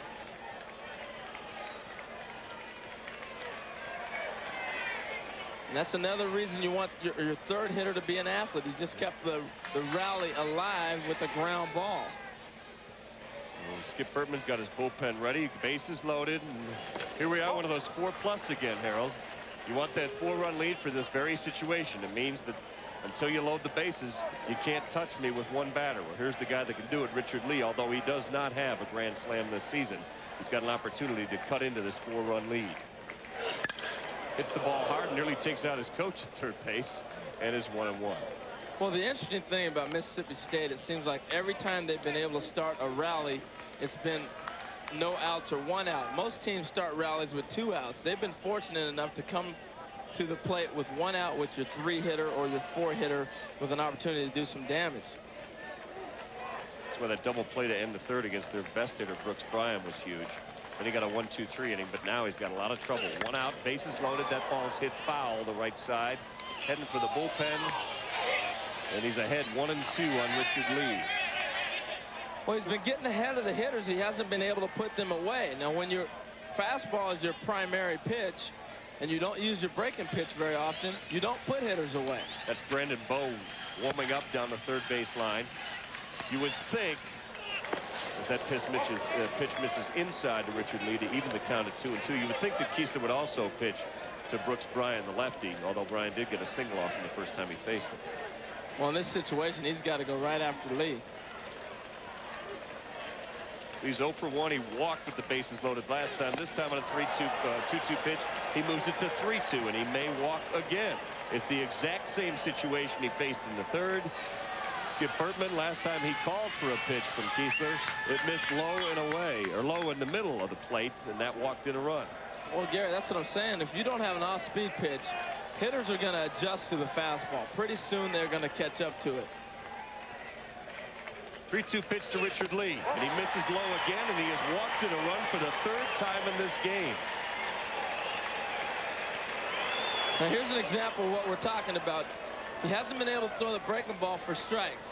Now, he gets a little breaking ball there, ball one. Now, as a hitter, I'm sitting on a fastball. He pulls it hard, foul, and then he gets another one. Now, he's 1-2. You want to go back to the hook. You can't throw it for a strike. So I eliminate that pitch. I'm not worried about it. And that's why Lee looks so good taking those pitches. When you're not throwing the breaking ball for strikes, you eliminate it from your mind as a hitter, and you're sitting on one pitch. Now that 90 goes to 85 because you're already expecting and anticipating the fastball, and you're able to slow it down with your eyes. So here's Brooks Bryan. Got the first hit of the game off Keesler, a solid single in the second. Then, with the bases loaded, bounced into a double play in the third. Now in the fifth, bases loaded again. Hits a solid shot that almost takes off Keesler's head. That'll score 2.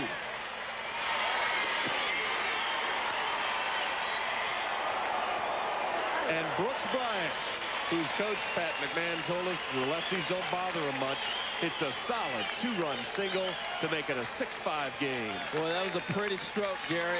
Now, I remember the other night we were having a conversation. Look at this fastball. He stays on this and hammered it. Now, remember, once again, Brooks Bryan's on the on-deck circle. He eliminates the breaking ball from his mind, too, and he's going up there looking for a fastball.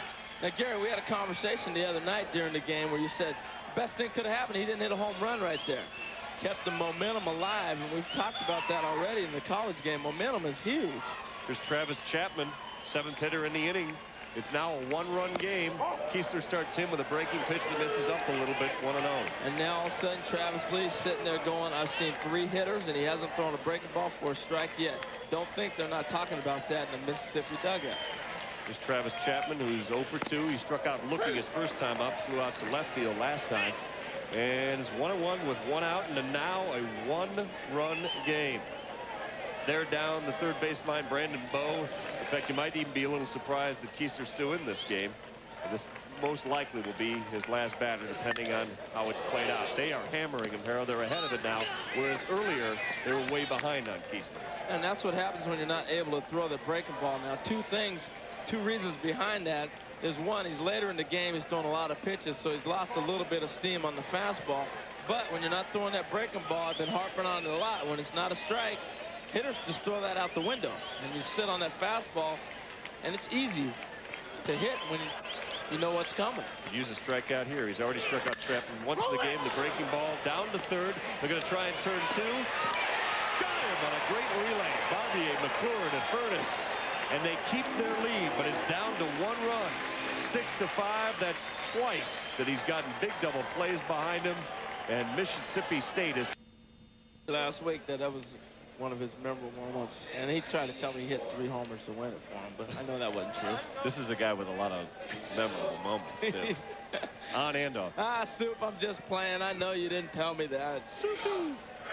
All right, we come to the bottom of the 5th now, and LSU would love to pad that lead because it's all but gone. Here's Brad Cressy, who has provided, I would say, perhaps the most magical moment of this World Series so far.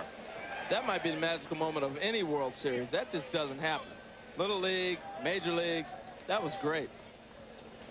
0-1 pitch, he lays off that as well. If you weren't with us earlier, his dad, Mark, is the bullpen coach for the Dodgers. It's pretty tough to get a day off when you're working in the major leagues. The Dodgers had one off. He comes here on a Monday afternoon. As we're talking to him, Brad Cressy homers just as his dad said he came to see.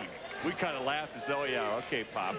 Well, he hit one on Saturday, and he hits one in his first at-bat today with his dad looking on in front of an ESPN camera. That ball's hit hard but high into shallow right field. Battling the sun, but making the catch is Brian Weiss.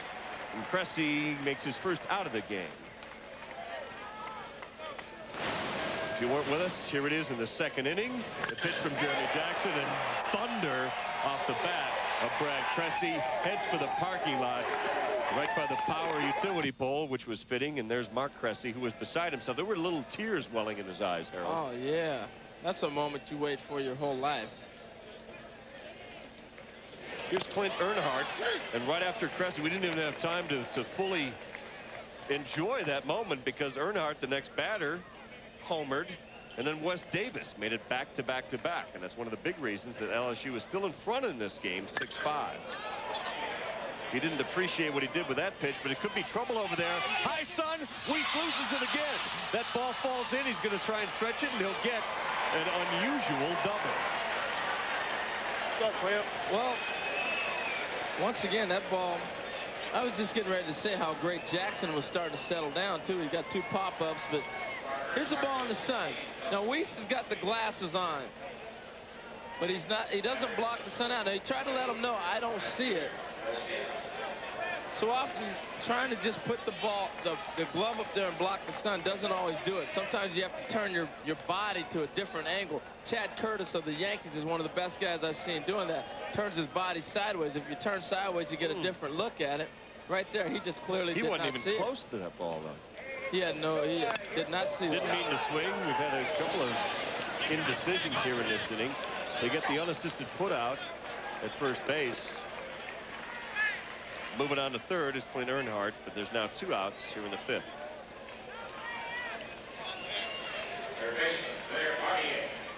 So here's Blair Barbier. He singled his last time up. Well, Gary, it's interesting. Jackson now, he threw a changeup to get Cressy at a pop-up. He got the pop fly there. The runner ended up on second base, and right there he got the breaking ball. So he's trying to change his pattern a little bit. Showing these hitters a little something different, keeping them off rhythm. Barbier singled his last at bat and scored ahead of Cedric Harris. There you see he's at 83 pitches, 9 hits. A couple of those have been sun-aided hits. He's only walked 2 and he struck out 4.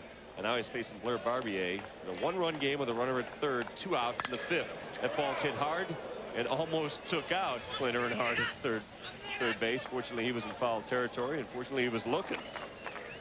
Once again, he kept the hitter off balance. Gets him reaching for a little changeup here and hooks it. Now, you better look out. A little hop, skip, jump. And once again, the runner's in foul territory. In case that ball hits him, it's a dead ball in foul territory, not fair. 1-1 pitch from Jackson. That ball's hit hard. It's up in the air, and it is going well over Rusty Tom's head, almost over the bleachers. Barbier with a home run. And the gorilla ball continues to flex here at Rosenblatt Stadium. What was a 1-run game is right back to where they wanted it. It's 8-5. Well, he went up into the clubhouse in between at bats, and he heard Gary Miller say, "You're the only guy on the team that hasn't joined the home run parade." No, actually, he got a fastball and just hammered this baby into the seats. Watch this. Now, he'd seen a changeup, saw the breaking ball, and he got a fastball. He knew it as soon as he hit it. So that's where the sun and not playing the ball really comes back to haunt you, because it turns into a 2-run homer. So Barbier now has put things in Josh Dalton's hands. He's the only player in the LSU lineup without a home run in this World Series. They have 13 of them now, and that's 1 away from the all-time record. Out comes Jeremy Jackson. Not all his fault, but his team is down 8-5. Compton's coming in. We come back. The winner's bracket of this side of the College World Series. Bottom of the 5th, LSU still hitting. Boy, they're hitting. 5 home runs. The 2-run shot by Blair Barbier has given him this lead and has brought on a new pitcher, Harold. Well, Gary, yeah, Compton comes in, and he's going to be a guy that's going to go after the hitters. Fastball, slider, change. That's what he's going to come at you with. Now, you saw the sun right there. That's the sun they're contending with. Now, a lot of times we're seeing a lot of balls lofted. With the blue sky, you see the clouds, but they're way out of what you need to be looking at as a fielder. The clouds help you determine the depth perception of the ball. And when you have a clear blue sky, it makes it even that much more difficult, no matter if you get your glove up or not. It's tough. High sky is hard to find the ball. And that's what they've been contending with, and that's why we've seen a couple miscues on fly balls. 1-1 count. Compton facing Cedric Harris, who has one of those 5 homers for LSU. That ball's hit hard, but stopped nicely by Travis Chapman. He pulls across the diamond and gets him out of the inning. But again, they have homered for the 5th time in this game. Blair Barbery's 2-run shot after the sun-aided ball put Clint Earnhardt aboard has given them an 8-5 pass. The World Series, the winners bracket, LSU and Mississippi State, that's what they're staring into, not a cloud in the sky. Mississippi State also staring into another deficit after they had cut it to 1 run after being behind most of this game by 4 runs. It's back up to a 3-run lead at 8-5 as Barry Patton, the Bulldog catcher, leads off the 6th against Randy Keesler. Keesler got back to his game a little bit, but trying to reach that back and throw that fastball one more time. Now, we got into it a little bit last inning, Gary, how when he's not throwing that breaking ball, as you see an 83-mile-an-hour fastball, he's losing a little zip. He was up 89, 90, 91 a couple times early in the game.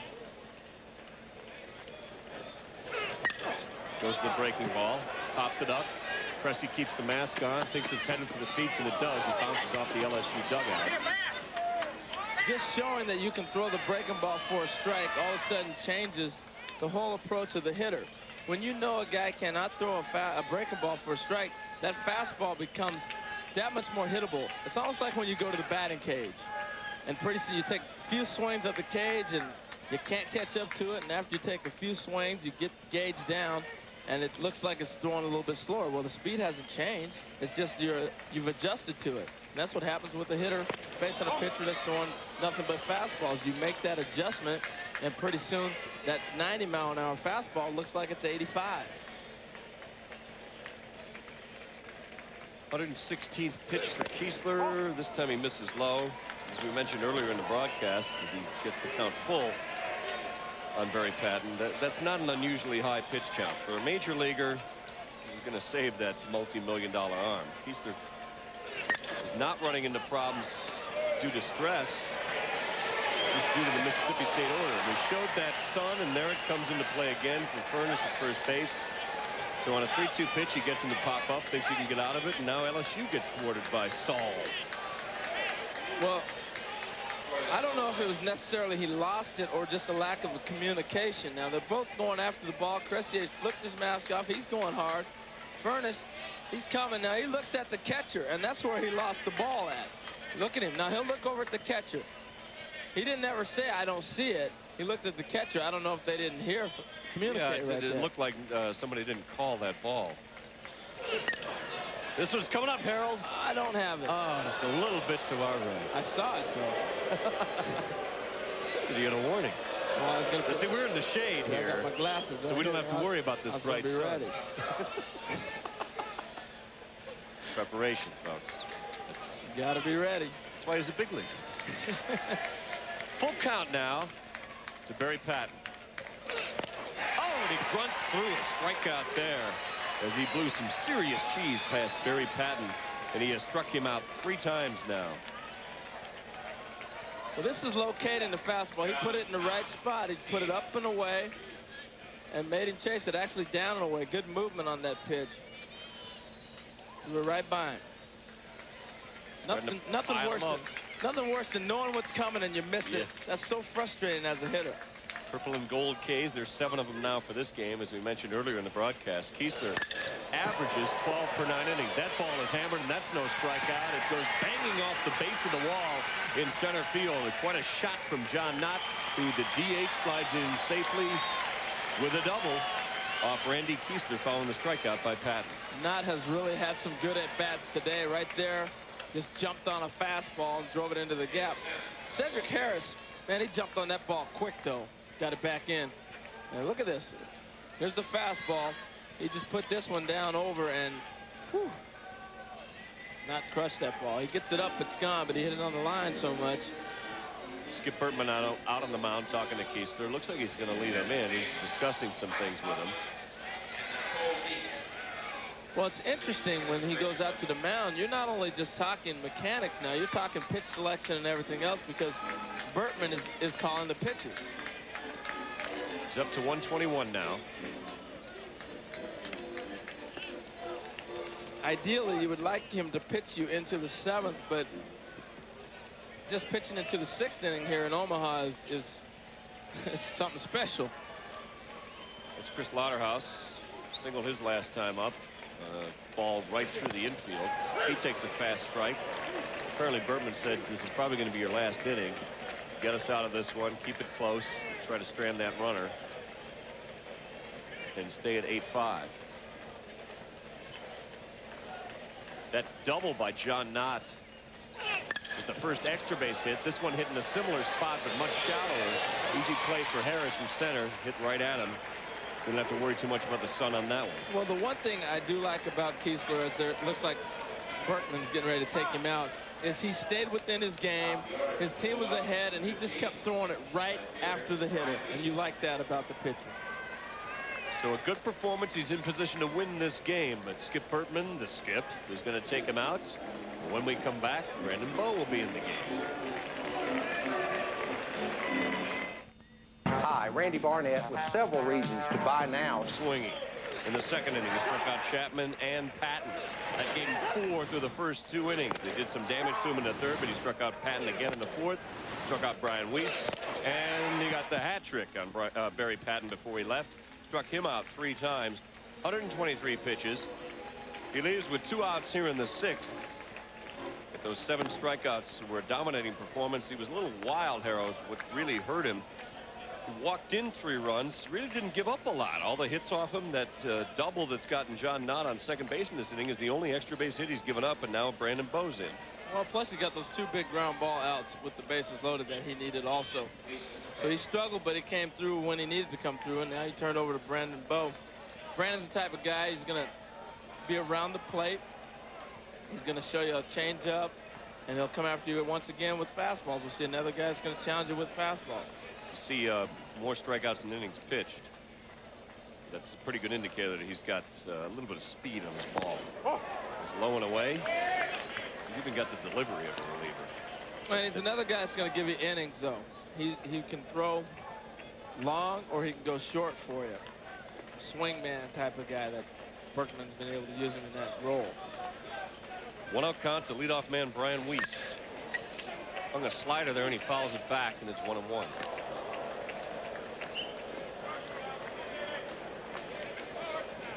Brian Bowe is in to finish this inning off, but he may not be in there long. Doug Thompson is the pitching ace of this team. If LSU can win this game, though, he's going to get a couple of days off, so they may bring Thompson in for a few innings here. Well, it's a critical game. Because you get those couple days off, you're able to come back with your #1 guy. And you're able to reset your rotation however way you want to do it. And this man has experienced it. He knows how to go through this bracket and win some games and win the whole thing. Obviously, he's done it the last 2 years. Thompson won the first game when they beat USC. They're facing another team in those deep burgundy colors. And they're up 8-5. They're also doing a lot like they did to USC, going long on them. Thompson pitched 3 innings in relief against the Trojans. Gave up just 2 hits, struck out 2 batters. So if we see him, he's a guy with some experience in this series. But right now it's Brandon Bowe, and he hits a batter. We've seen a ton of that in this series as well. That one clips Brian Weiss. Now there's 2 aboard, and he'll have to face the tying run in Rusty Toms. Patrick Mann comes out to see if he's all right. We really have seen a lot of hit batsmen. And right here, he just tries to bust him inside with a fastball. Remember, they're learning how to pitch inside. There's a lot more pitching inside in college baseball. The target's set up outside, so this ball just runs. You can see Cressy just trying to throw a little hockey goalie grab up there. But this ball just ran back in on the hitter and caught him, just grazed him right in the arm. And got the base. Yeah. Hit him on the backhand. You can see Brandon Bowe's shirt sleeves barely fit him. This is a guy that the LSU does a lot of weight training. Something that Skip Bertman will tell you about number 19, Smitty, too, in the special story there. It'll take a little time to tell you, so we'll get to that next time LSU's out in the field. That ball's fouled back there. But yeah, Gary, they lift weights, and that's a big trend in college baseball. And also creatine. You know, he talked about his players take it. Everybody in the SEC takes it. 0-1 pitch. This is high in the zone. And it's a 1-on-1 count to Rusty Toms. Toms had an active day. He struck out looking. He walked. And he also singled and scored his last time up in the 5th. LSU is a loose bunch. They would probably look the same if they were down 8-5 or 12-5. But they're up 8-5. Bo's slider is not fooling Rusty Toms. He goes the other way with it with 2 outs. They're going to send the runner.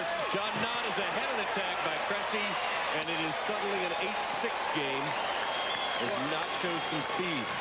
What a pick and tag by Cressy, though. That was beautiful. Rusty Tom, great piece of hitting. We talked about him choking up earlier. He doesn't strike out a lot. They're not afraid to go ahead and go the opposite way. And watch this swing. 2 strikes. He's going to just go ahead and fight it off. Got the base hit over the second baseman's head. And watch this throw. Now watch Cressy pick and slide. He goes away, picks, comes back and slaps it. Great play by the catcher, but not just hustling. Just beats the throw. But what a great pick and slide. He even tried to block the plate. He did everything you could possibly do. Wes Davis with a pretty good throw. That was shallow to right, but with 2 outs, the runners were going on it. There it is. Full speed angle. It's a pretty play. Cressy made that a lot closer than it probably should have been, and this game's closer than it was. It's 8-6 when we come back. How do you get this equipment to these troops when there's a river between them? What a good athlete Brad Freeman, the shortstop for Mississippi State, is. He was quite a high school quarterback out of Oxford, Mississippi. In fact, his father, Steve, as those guys mentioned, a longtime defensive back for the Buffalo Bills, says his former Bills teammate, quarterback Joe Ferguson, who's now the quarterback coach at Arkansas, saw Brad and Peyton Manning, evaluated both of them. He said Brad had more potential than Peyton Manning did out of high school to be a quarterback in college and, guys, maybe in the NFL. Pretty high praise, I'd say. Yeah, he could be making a heck of a lot of money as Peyton Manning is right now. And if he's got a long throw to make across the diamond, we'll know he's got the juice. Well, he's got the juice. He made a throw the other night in the hole in Mississippi State night game. It was a rocket. But I didn't know that about being a quarterback. That's quite high praise. Joe Ferguson, he had to have been one of your heroes. Bigfoot Ferguson of the Dodgers, maybe, who, if we want to talk about Mark Cressy's dad, but Joe Ferguson, the Buffalo Bills. I admire the fact he played a long time.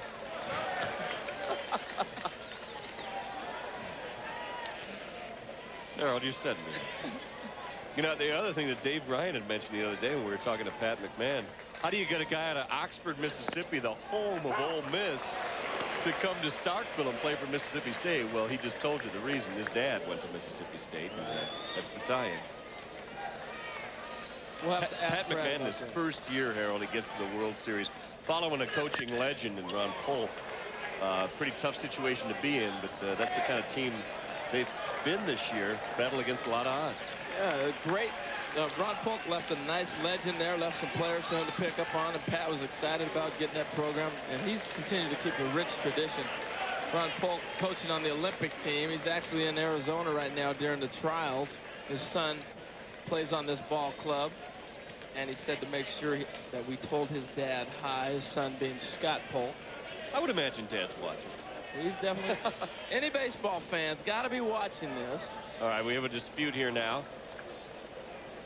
Checking something out. There could be, well, a lot of times it's an optical thing. Yeah, it's probably a reflector or maybe a light or something.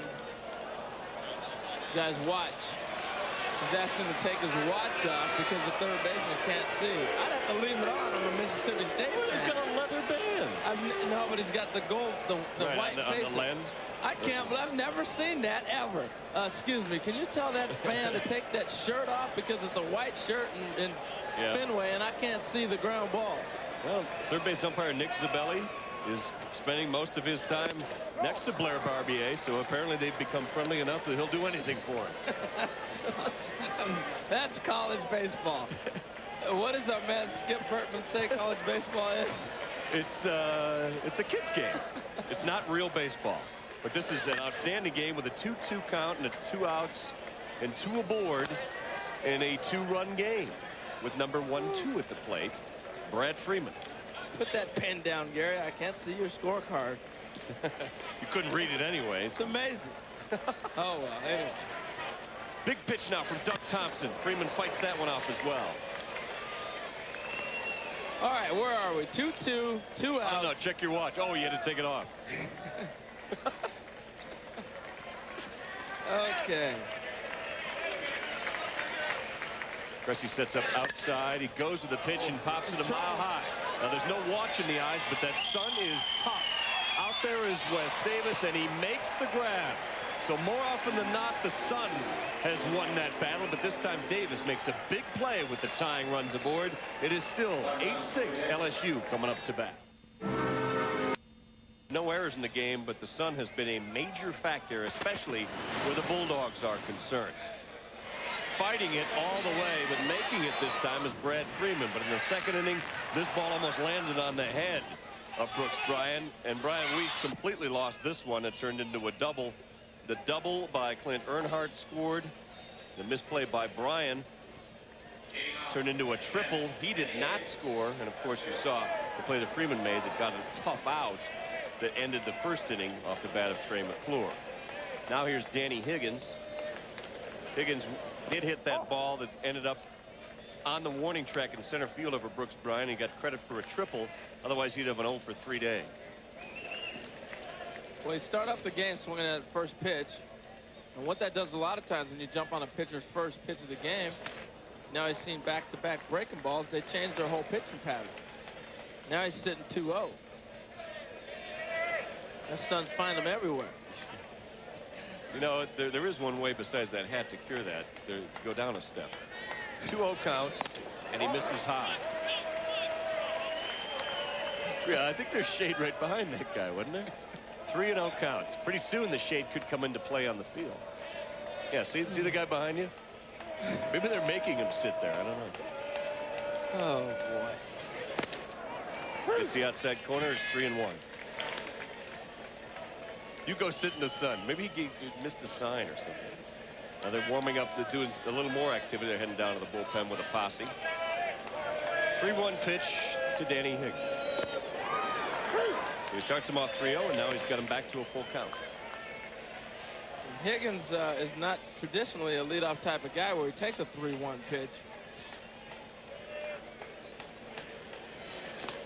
Swings through that one. Dropped by Barry Patton, but he picks it up and makes the tag and gets the strikeout. But you don't really see too many 3-2 breaking balls to the leadoff hitter either.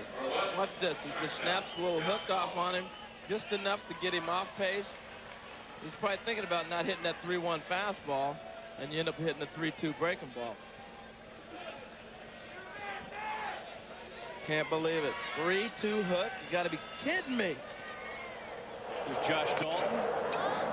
As a jet skies overhead, he hits it a mile high. Now left isn't nearly the problem, but the wind is a factor over there for Rusty Toms, who makes the play. Well, that jet was appropriate. That ball got up into a jet stream. Scott Polk, we talked about Ron Polk. There's the former coach's son, a legend at Mississippi State. He's warming up, but right now just sort of loosening up. Trey McClure is the hitter. He's 1 for 3 on the day.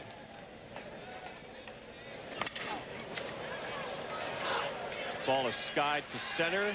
It looks like Brooks Bryan knows where that one is. He makes the catch in a 1-2-3 inning for Brian Compton, and it took only 8 pitches. MSU comes back for the last third of this game when we return. You've seen it in the Bayou Bombers from LSU, 8-6 heading into the 7th. Recap from yesterday. Arizona State, Miami. Ryan Mills, star pitcher for the Sun Devils. K's Pat Burrell in the first inning. And it's Andrew Feinbrink, a 2-run home run to the jet stream to right field, bottom of the first inning. This is a Grayus, a bunt. A Miami error scores Michael Collins part of a 4-run second inning. State looks good. Ryan Mills looking good as well. He's going to be a high draft pick tomorrow in the entry draft. Game 2, Long Beach State, Florida State. Matty Diaz, a big shot to right field, 3-run homer, but Kevin Cash picked off at second base. Mike Martin, the coach, can't believe it. Then we see Long Beach star Andy Red Fox. Didn't play in the first game, played in the second. He was a hero. They win by 3. Florida State is out, guys. Thanks a lot, Dave. Mike Martin, we're going to miss him, the coach of Florida State, because he certainly gave the best sound bites in this tournament. Dodd Gurnett. He was very entertaining in our meetings with him. A lot of fun. Long Beach State playing 3 walk-ons. That ball is hit hard to center, and the wind is going to carry it out of here. Richard Lee, the cleanup man, has brought Mississippi State a run closer. Wow, that ball was crushed. It just kept going and carrying. It's now an 8-7 game on the solo shot. Mississippi State very happy, but he had come up twice with the bases loaded. I don't think wind had anything to do with that ball right there. That one was absolutely crushed. He stays behind this ball so nice. Great swing. He stayed behind it, just drove it. He knew all the way. As soon as he hit it, he knew it was gone. That brings up Brooks Bryan. Bryan had a 2-run single in the 5th. With the bases loaded in the 3rd, he hit into a key double play for LSU. They've had 2 of them to end innings. Otherwise, Mississippi State would probably be ahead in this game. Pressey wants to go out and talk to Doug Thompson. Well, once again, we got a 1-run ball game, Gary. And we've seen this time and time again this week where a team jumps out with it. Next thing you know, we're back to a tight ball game come the 7th inning. It's never over. 2-0 pitch to Brooks Bryan. He hits it hard, but right at the second baseman. It eats him up and staying with it. Trey McClure can't get the throw off, though. And Bryan's aboard with nobody out in the 7th. And they've given him an error on that. That ball was smoked, though. Well, the ball was hit hard, and what happened is he got it off to the side of his body. He wasn't able to center this ball. If he stays in front of it, and he stays in front, but if he's able to center it, you see how it kicked off to the right of his body? Had he turned his body just a little bit towards first base, it would have fell in front of him. And that comes with playing time. He played a lot of third base, and he had the right body position for knocking it down for third base, but not necessarily at second base. Travis Chapman now with that straight up stance. Stands stoically, the bat parallel to his body. Doug Thompson throws over again. He wants to keep Bryan close. Dave McCarty used to play at Stanford and went to plays with the Giants. And is that who you're thinking about? He's one of them. Now there's somebody else that has that straight up stance like that and keeps the bat. You got to have pretty quick wrists, especially because he keeps the bat in the middle of his chest. And you're not going to get a whole lot of body leg drive when you're standing straight up like that. That ball is hit hard. There's some quick wrists. Smashed it past the diving Blair Barbier. They got something going against Doug Thompson here in the 7th as the lead runs are now on base. Well, you're absolutely right, Gary. Quick hands. Now, watch his body. Watch his hands. You're not going to get a whole lot of leg drive, but he just uses nice hands to drive by the in-drawn third baseman. Go up there, you look around the infield, and you try to pick out a spot, and you see the third baseman drawn in. You just try to slap it right by him, and that's what he did there. Here's Barry Patton. He's got 3 strikeouts. It's the first time, though, that he'll be facing Doug Thompson. He squares to bunt, lays down a nice one, but it's going to curl foul. Well, what's interesting is that it didn't look to LSU. They weren't expecting a bunt. Now, look at the third baseman was playing all the way back. He wasn't anticipating a bunt at all. A lot of times, now if you see where he's playing, there's no way he's going to get in on a bunt. He gave himself up with plenty of time, and if he just put it on the grass, you got a successful sacrifice, possibly a hit. Now what happens a lot of times, you saw him dive for the ball on the base hit. He got up and started cleaning himself up, and he found himself 5 steps back, and the situation had changed. Now they've come in at the corners. This time he goes to the right side. picks it up and makes the play. They decide to get the outs as Eddie Furnace tags out Barry Patton. He gets a sacrifice, which is an improvement for him. He not only moves up the runners, he gets struck out 3 times in this game. Well, he did a great job of taking what they give you and going ahead and butting this ball down the first baseline. And you want to try to keep it fair. Once again, Eddie Furnace, you know he's going to make the right decision, the academic All-American. So he goes ahead and makes a quick choice and puts the tag on him. But that was a perfect bunt to sacrifice and move the man up. That's a key play at this point in the ball game. Now, Mississippi State has done all the little things to keep themselves in the game, and that's why they're here right now. They're staying in the ball game, even though LSU's been out slugging them. Little things have kept them there. They played small ball. Pat McMahon said that. They did hit 4 home runs against Florida, though, one of the reasons they were able to win.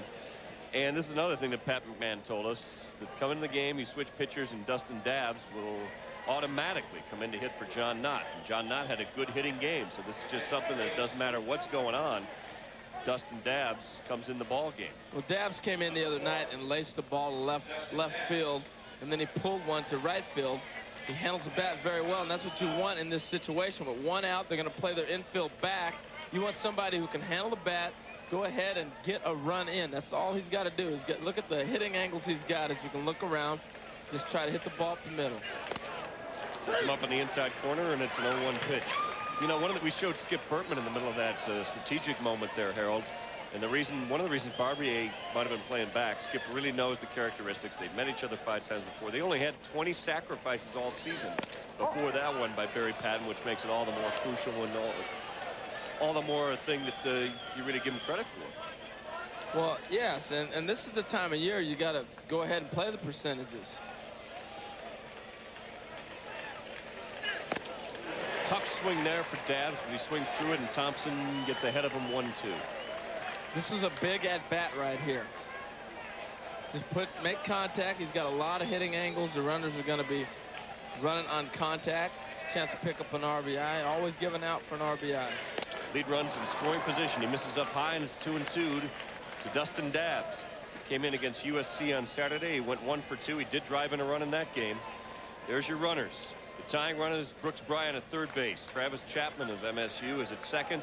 And here's the pinch hitter, Dustin Dabbs, who will move into Justin Knott's DH role. Off the plate there, and we're going to get the merry-go-round going. It's a full count. Well, it'll be interesting to see what they throw here. You got the pinch-hitting left-handed hitter facing the right-handed pitcher. You got an open base at first base. Thompson throws a run over the middle. He fouls it back to the screen. But there's no secret in what these LSU pitchers are doing. They're not thinking we're going to pitch around him, we're going to throw a breaking ball, change up, anything. They're reaching back and going right after the hitters. We're in the 7th. Doug Thompson, the wind, the pitch, and he strikes him out. A huge strikeout for LSU. Well, let's look at this sequence, how he got Dabbs out here. Dabbs got a fastball the first pitch, and he just getting a little feel for it. Then they went outside. Then they came back in. Now, you saw that little inside-out loop on his swing. So they're going to go ahead and try to exploit that inside, and there it is. He fouls it off inside out again, and right there, inside out, he can't catch up to it. See if they can get out of it. They're trying to hold on to a 1-run lead. Going with the pitch, but fouling it back is Chris Lauderhouse. Lauderhouse has come up big for them in this series so far. He's had some clutch at-bats, advancing runners, base hits, doing the little things. Tying and lead runs aboard. Doug Thompson misses off the plate, and it's 1-1. Lauderhouse 1 for 3 on the day. He's got 4 hits in this series. He's 4 for 7. There's his mother. You can tell how big a situation this is as his mother, Carolyn, looks on. There it is in right field. But screening it and playing it perfectly is Wes Davis.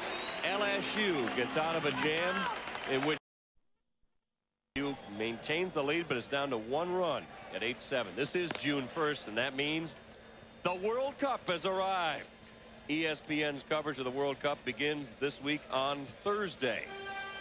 50 games will be televised between ESPN and ESPN2. And if you happen to miss the game on ESPN, that is a week from Wednesday.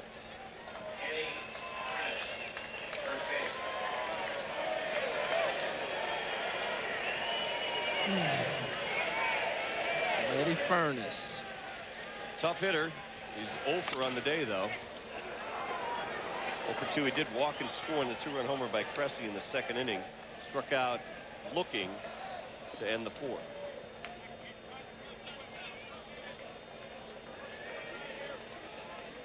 Guy that we featured in the opening of the show is the only LSU batter to not have a hit. They've got 10. Hits it hard, but it's foul.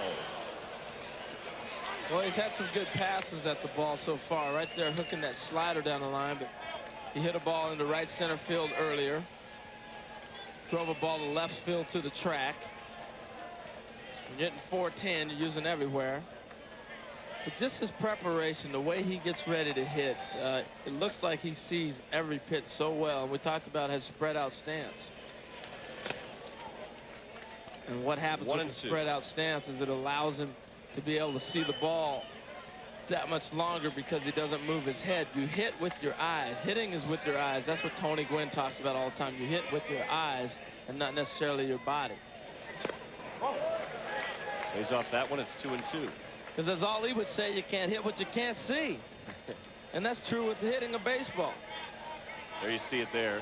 Eddie Furness, the only Tiger starter without a base hit. But one of the top draftable players on this team. You got to get over there, making the coverage. Compton throws the underhand toss to Richard Lee at first. And he gets the toughest batter who remains hitless.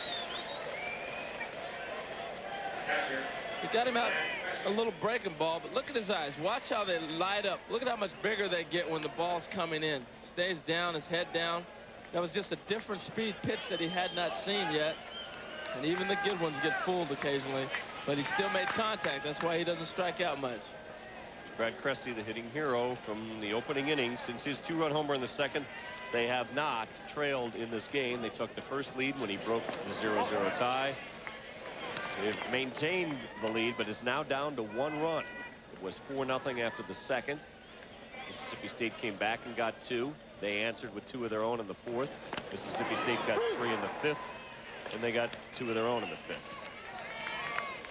There's Mark Cressy, the bullpen coach of the Dodgers, getting a rare day off and using it to the utmost. And you've got, it's going to be hard for Brad to top that. The first at bat he saw him have, he hits a 2-run homer.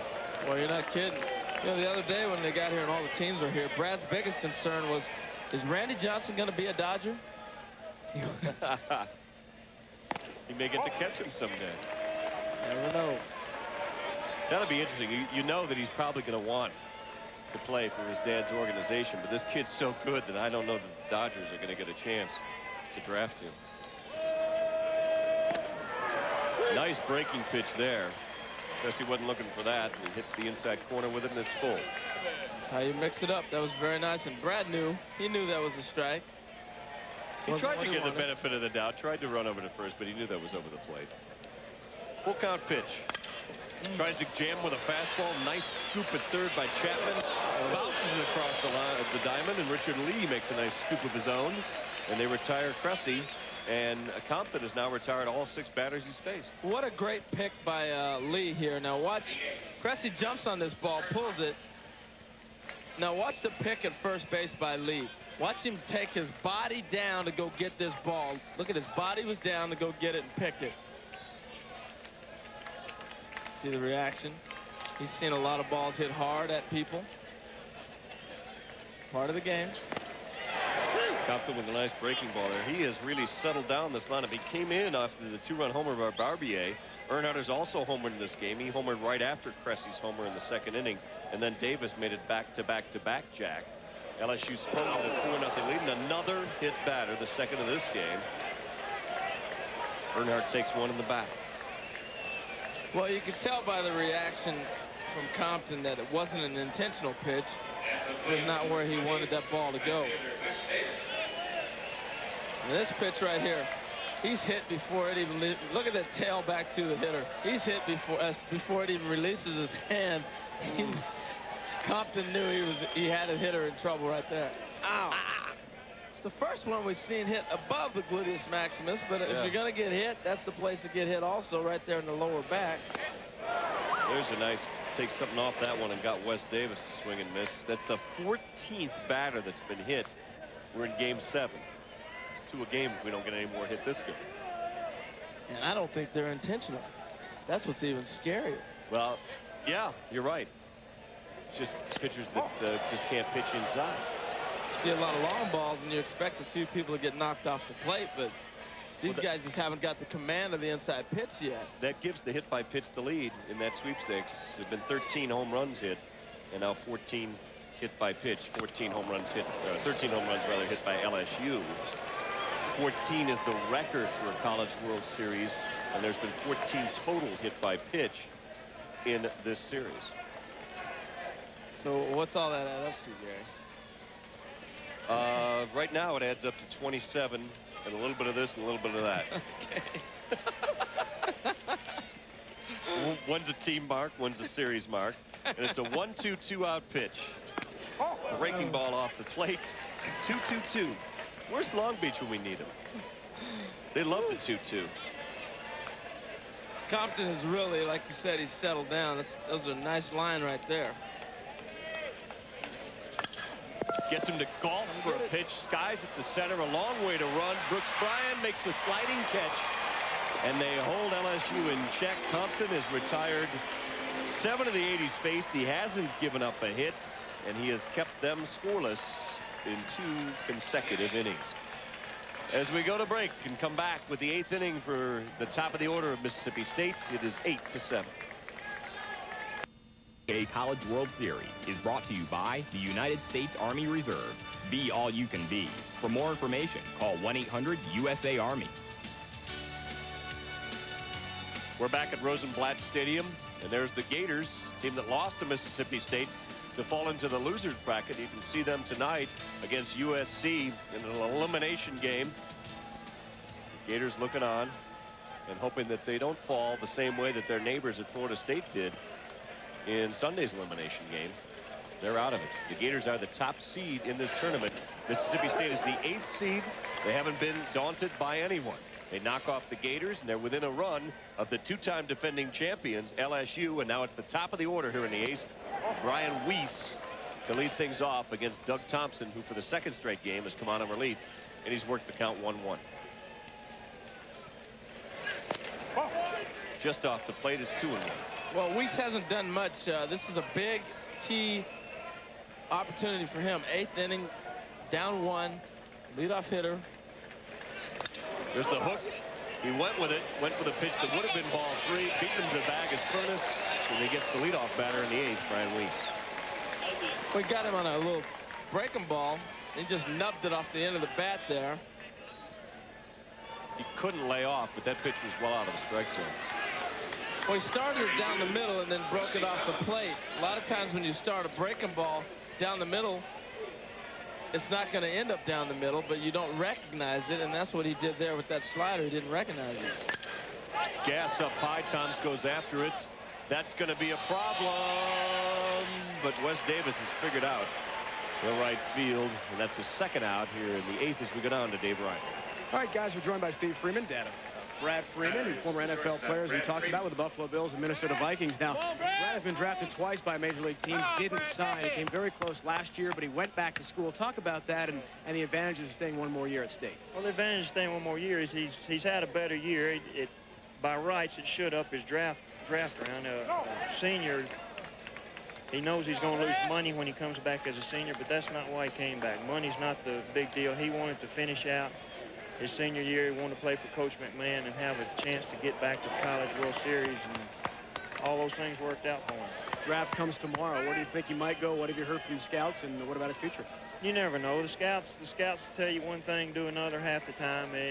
The future for Brad is he can be a major league ball player. He's got the talent. He's got the athleticism to do it. And he give him a chance to go somewhere he can work at it and make a ball club.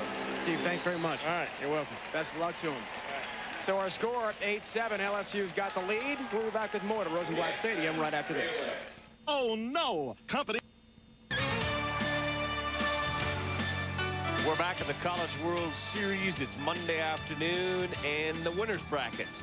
LSU is leading Mississippi State in our game 8-7 tonight. We saw some of the Gators players looking on to our game.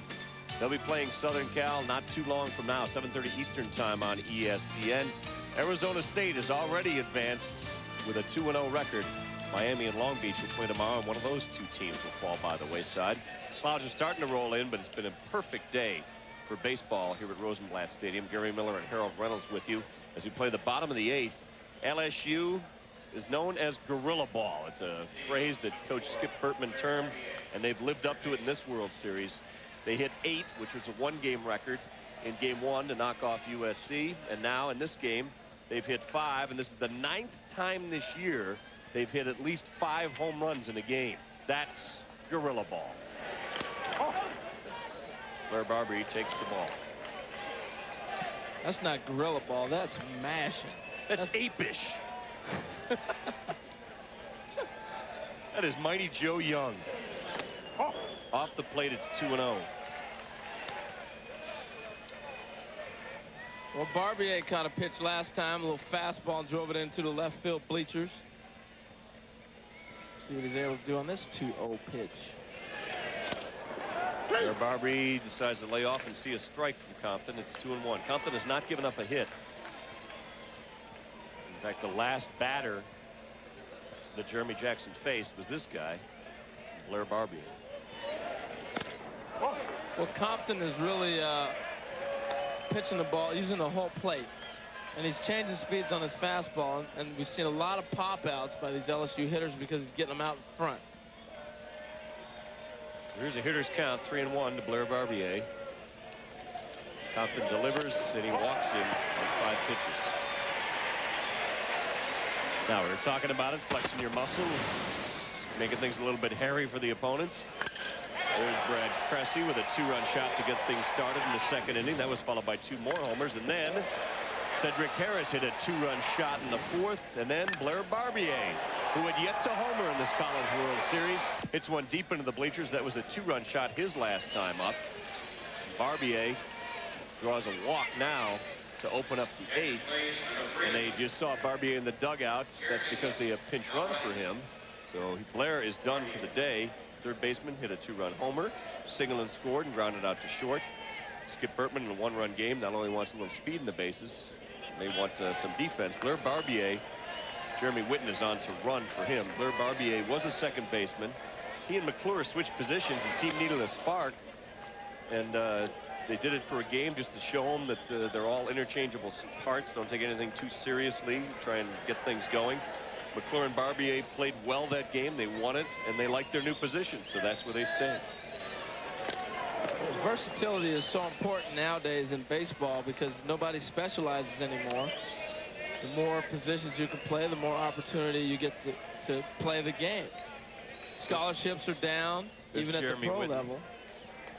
One of the reasons he put him in, Harold, it is a 1-run game. It's changed completely. We showed all the home runs, but a run here would be huge. Witten is 11 for 12 on the bases stealing. And now that you're down 0-2, you probably will not see him run for at least a pitch or two. That's the advantage of a pitcher throwing strikes. It takes away that running game, and now all of a sudden the base runner has to start thinking about pitch outs or whatnot. And in this case, the coach calling the signs over there has to worry about, you going to put a guy on the steal sign or not. So here's the 0-2 pitch. Harris will be protecting, and he does. He fouls it off. Now, we told you the World Cup's coming up later in June. June is also Father's Day. There's Jerry Compton, the father of the pitcher. You know, when we went to interview Brad Freeman's father, Steve, I think he needs to sit next to Mark Cressy. That seems to be the magical seats. And he strikes out Cedric Harris. So we showed you Dad, Jerry Compton. Oh, yeah, the guy sitting next to him seems a little more relaxed. There we go. Peace to you, Pops. That's a big strikeout for son Brian Compton, Harold. Well, he just reached back and threw a fastball by him. He threw him 3 breaking balls, and he had him looking. Now, look at where Cedric's stepping to. He's stepping to hit the ball to right field. It came back up and in on him. It's a little gamesmanship. Set him up outside, bust him in. Much bigger lead now for Witten. Well, this is a play where we may see something going. Witten's not getting an opportunity to really run in good runners counts because the hitters have been so aggressive. Once again, Compton throwing a strike, and Higgins swinging at the first pitch. That's puts in an 0-1 situation now, and he's probably going to have to wait a pitch or two before he takes off. Compton backs off the mound to keep him close. Now, one of the best times to run is with a left-handed hitter because the catcher has to come up and he's got the left-hander standing in his throwing area. Misses off the plate there. And also the catcher's not able to peek and pick you up when you break. A lot of times, just because someone yells, "There he goes," you don't hear it. The catcher has to rely a lot on peripheral vision. And when you have a left-handed hitter, it blocks him from being able to see if the base runner's got a good jump or not. And that little fraction of time is enough to allow a guy to steal a base.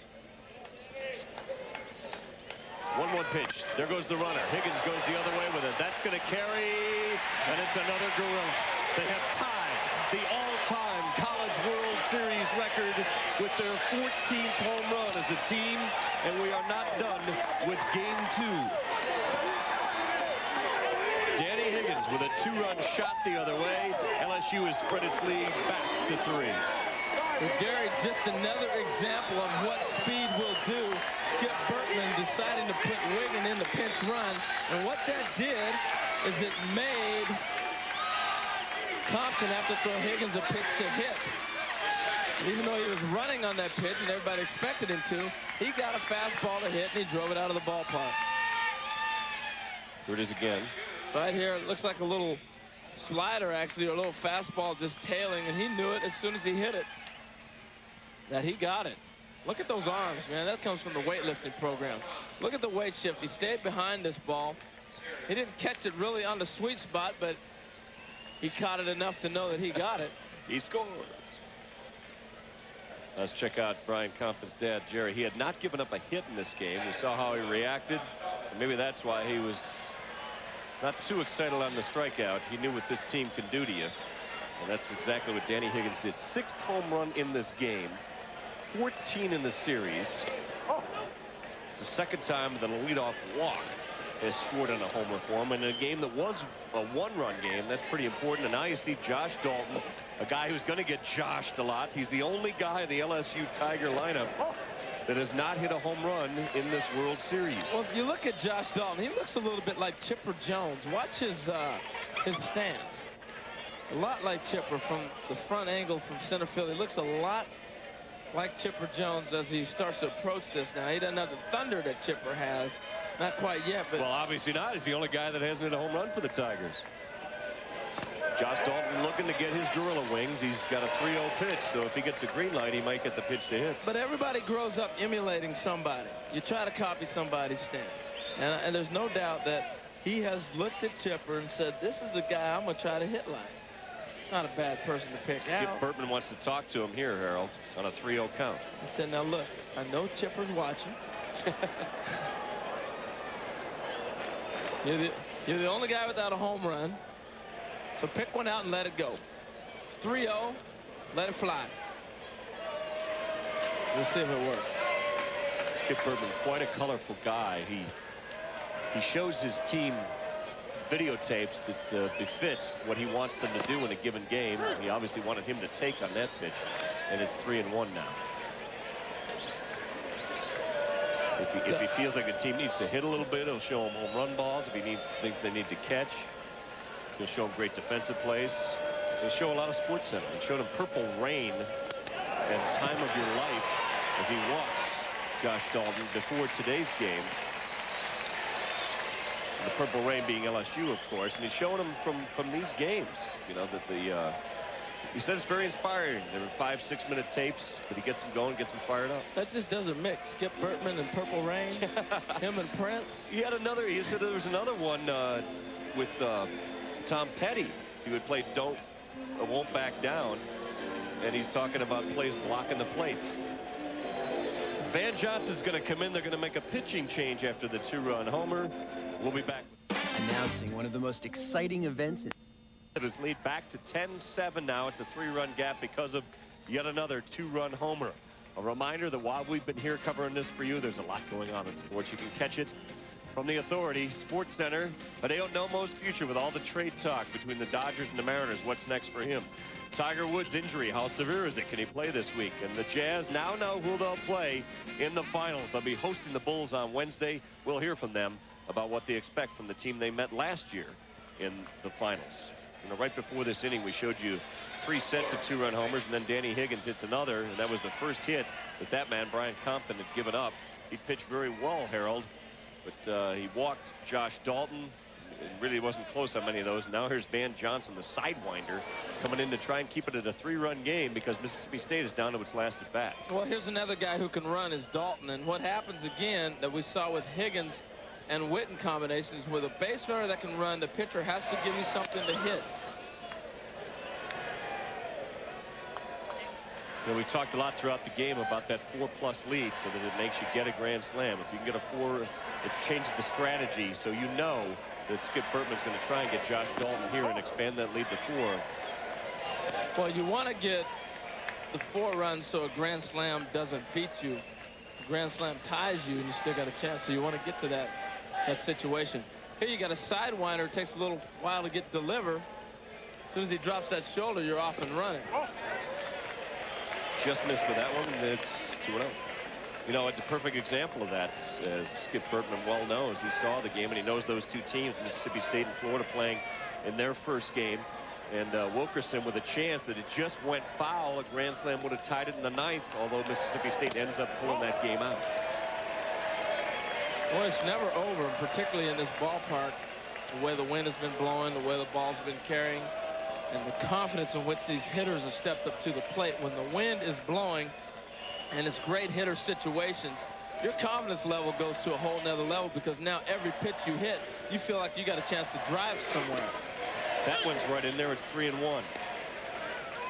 Johnson, as a sidewinder, obviously gets a lot of sink on his ball as well. It'd be great for Mississippi State if they can get a double play and keep it at a 3-run game. Well, that's why you got him in this situation, but I don't think they're going to get a chance. I believe that they'll be off and running on this 3-1 count.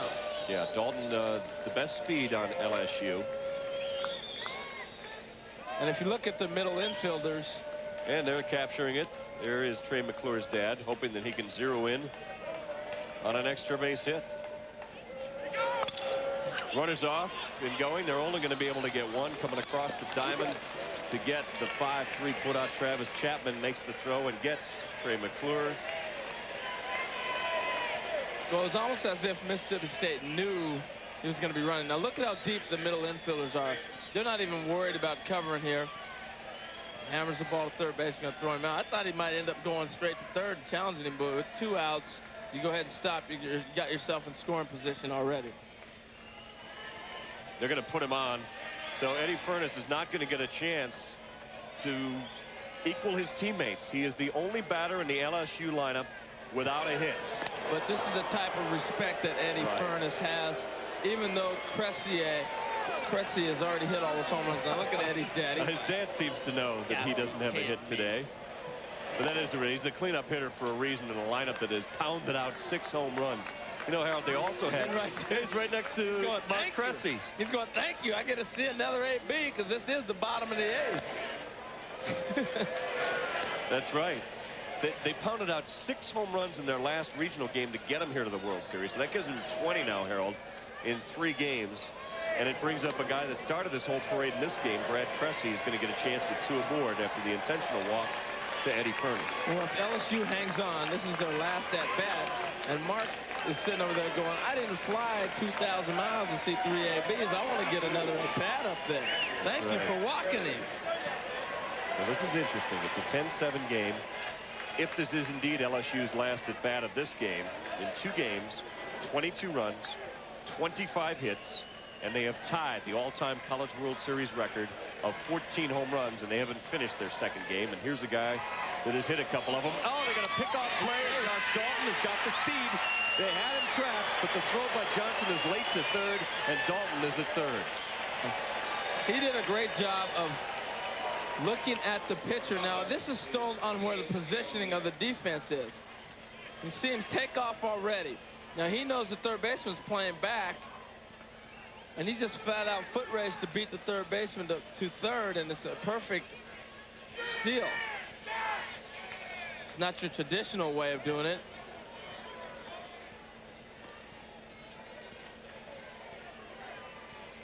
Now we got another base open. Mark Cressy thinking they're going to do the same thing as they did to the guy next to him's kid, Eddie Furness. But instead they come at him. You know, it's interesting, Harold. Johnson saw him all the way. He had him as soon as he goes. He was looking at him when he made the break. But as you mentioned, playing so deeply at third base, Chapman just couldn't beat Dalton to the bag. He's now 28 of 32 on his steals. That ball's hit hard. Chapman is playing deep, which allows him to make the force and keep it at a 10-7 game. Mississippi State coming back to its last chance against the Furness and Cressy kids. LSU looking to go 2-0 in this tournament in the ninth. Arm strength. 3 bases loaded walks, so small ball has worked for Mississippi State. Richard Lee's home run helped them get within a run, but LSU continues to play long ball. They hit another 2-run homer in their half of the 8th. The 3-4-5 hitters who did so much damage against USC on Saturday have not been a big part of this, but there are 14 home runs, 6 of those today, ties USC's all-time record set in 1995 of 14 home runs in the College World Series. But this team hasn't even finished playing its second game. Well, Gary, it's almost like playing Kentucky in basketball. Likes to fire away at the three-pointers. You come down and you play great defense. You hold them, you hold them, you hold them, and then boom, they pop a 3. You go down and get a 2. It just doesn't match up, and that's what gorilla ball will do to small ball all day long. A couple of defensive changes behind LSU pitcher Doug Thompson as he tries to close this thing out. Brian Bennett is in left, and Johnny Thibodeau at third base. He replaces Blair Barbier. Witten pinch ran for him, and now they're going to bring out some sunglasses. Davis is the one guy who has mastered how to play right field with the sunglasses. For a minute there, we had a little crowd coverage move over, so he left his glasses back, and now the sun's peeked back out again. Better to be prepared than caught off guard. The clouds are rolling in a little bit. They're starting to hover, and there's the first pitch swung on and blasted. Bangs off the wall in right field. Richard Lee, who homered earlier in this game, has a stand-up double that almost got out of here.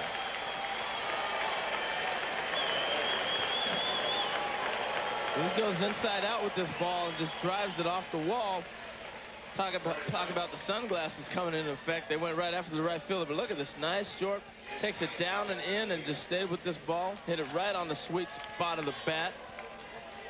He hit it so hard I thought they had a chance of throwing him out at second, but the carom just kicks away right here from Davis, who wasn't able to field it cleanly, or else he might have had a play at second base. There he throws in the curve, and it's 0-1 to the 5-hitter, Brooks Bryant. Well, someone lights up your fastball on a line drive opposite field off the wall. That'll make you go to your off-speed pitch real quick. There's Brooks Bryant. Curveball misses in the dirt. Cressy with the block keeps the runner at second. Nice play right there by Cressy. Lee's not going to be running to third, down 3 in the 9th. There you see the patch on the arm. 19 is Smitty. That's for Robbie Smith, the very first player that Coach Skip Bertman ever recruited at LSU. Thompson having a tough time finding the plate here. It's 2-0. They wore the number 19 patch. He was tragically killed in a 1997 crash on I-75 in Miami. He went to LSU, came back at age 28 and got his degree in criminal justice. His brother had played at LSU as well. He was a Coral Gables policeman. It was always his dream to be a policeman. He was on the DWI task force, and he was the head of that, but he had pulled over another driver and got hit in the middle of the night, and they had paid that tribute to him by wearing the number 19 patch on their uniform. Doug Thompson has come back in this count to make it full on Brooks Bryant. Well, Brooks Bryant down 3. He's got to take that 3-1 fastball right there. And I think everybody in the ballpark knew, hey, 2-run home run's not going to get it done. You got to take a pitch here. We need base runners. If there's any team in the College World Series who plays the fundamental type of baseball that you would expect to see guys taking, trying to get on. Oh! Pitch way inside. We don't see a lot of bickering, but Brooks Bryant clearly thought that pitch at the inner half. Well, he did everything he's supposed to do. He went up there, he tried to battle to get on base, and he took the 3-1 fastball. So 3-2, you're up there looking for a strike to hit. This ball tailing inside as the catcher, Cressier, catches it. I'm upset if I'm hitting 2 in that situation, especially right now in this part of the game. So a critical situation, one of their best hitters goes off on a pitch, 3-2 pitch, well inside. Doug Thompson now has 1 out, and he's working on Travis Chapman.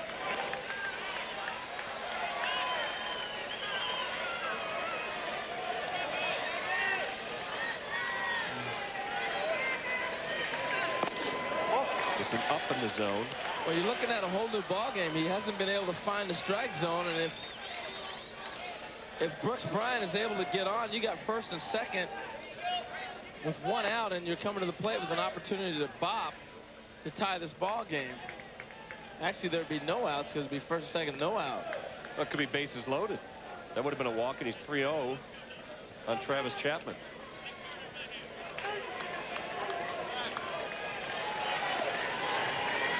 Obviously, Chapman taken here. He'll probably be taking 2 pitches. The outside corner on that, and it's 3-1.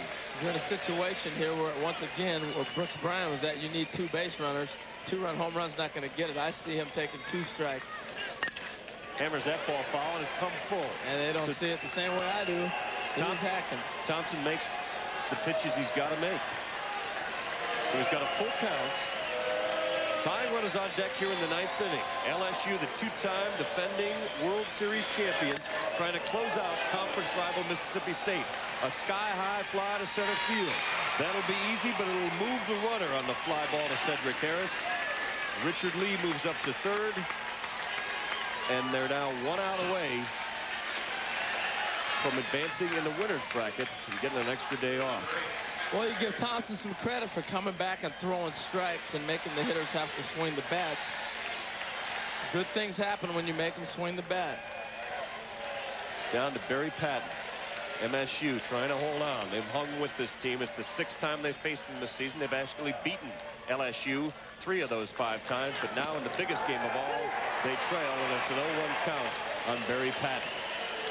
As usual, we've gone a little bit over the 3-hour mark. SportsCenter waiting on deck. They've got a lot to tell you about as we complete the 9th inning here at Rosenblatt. Thompson grunting, wheeling back and dealing, and it's a 1-1 count.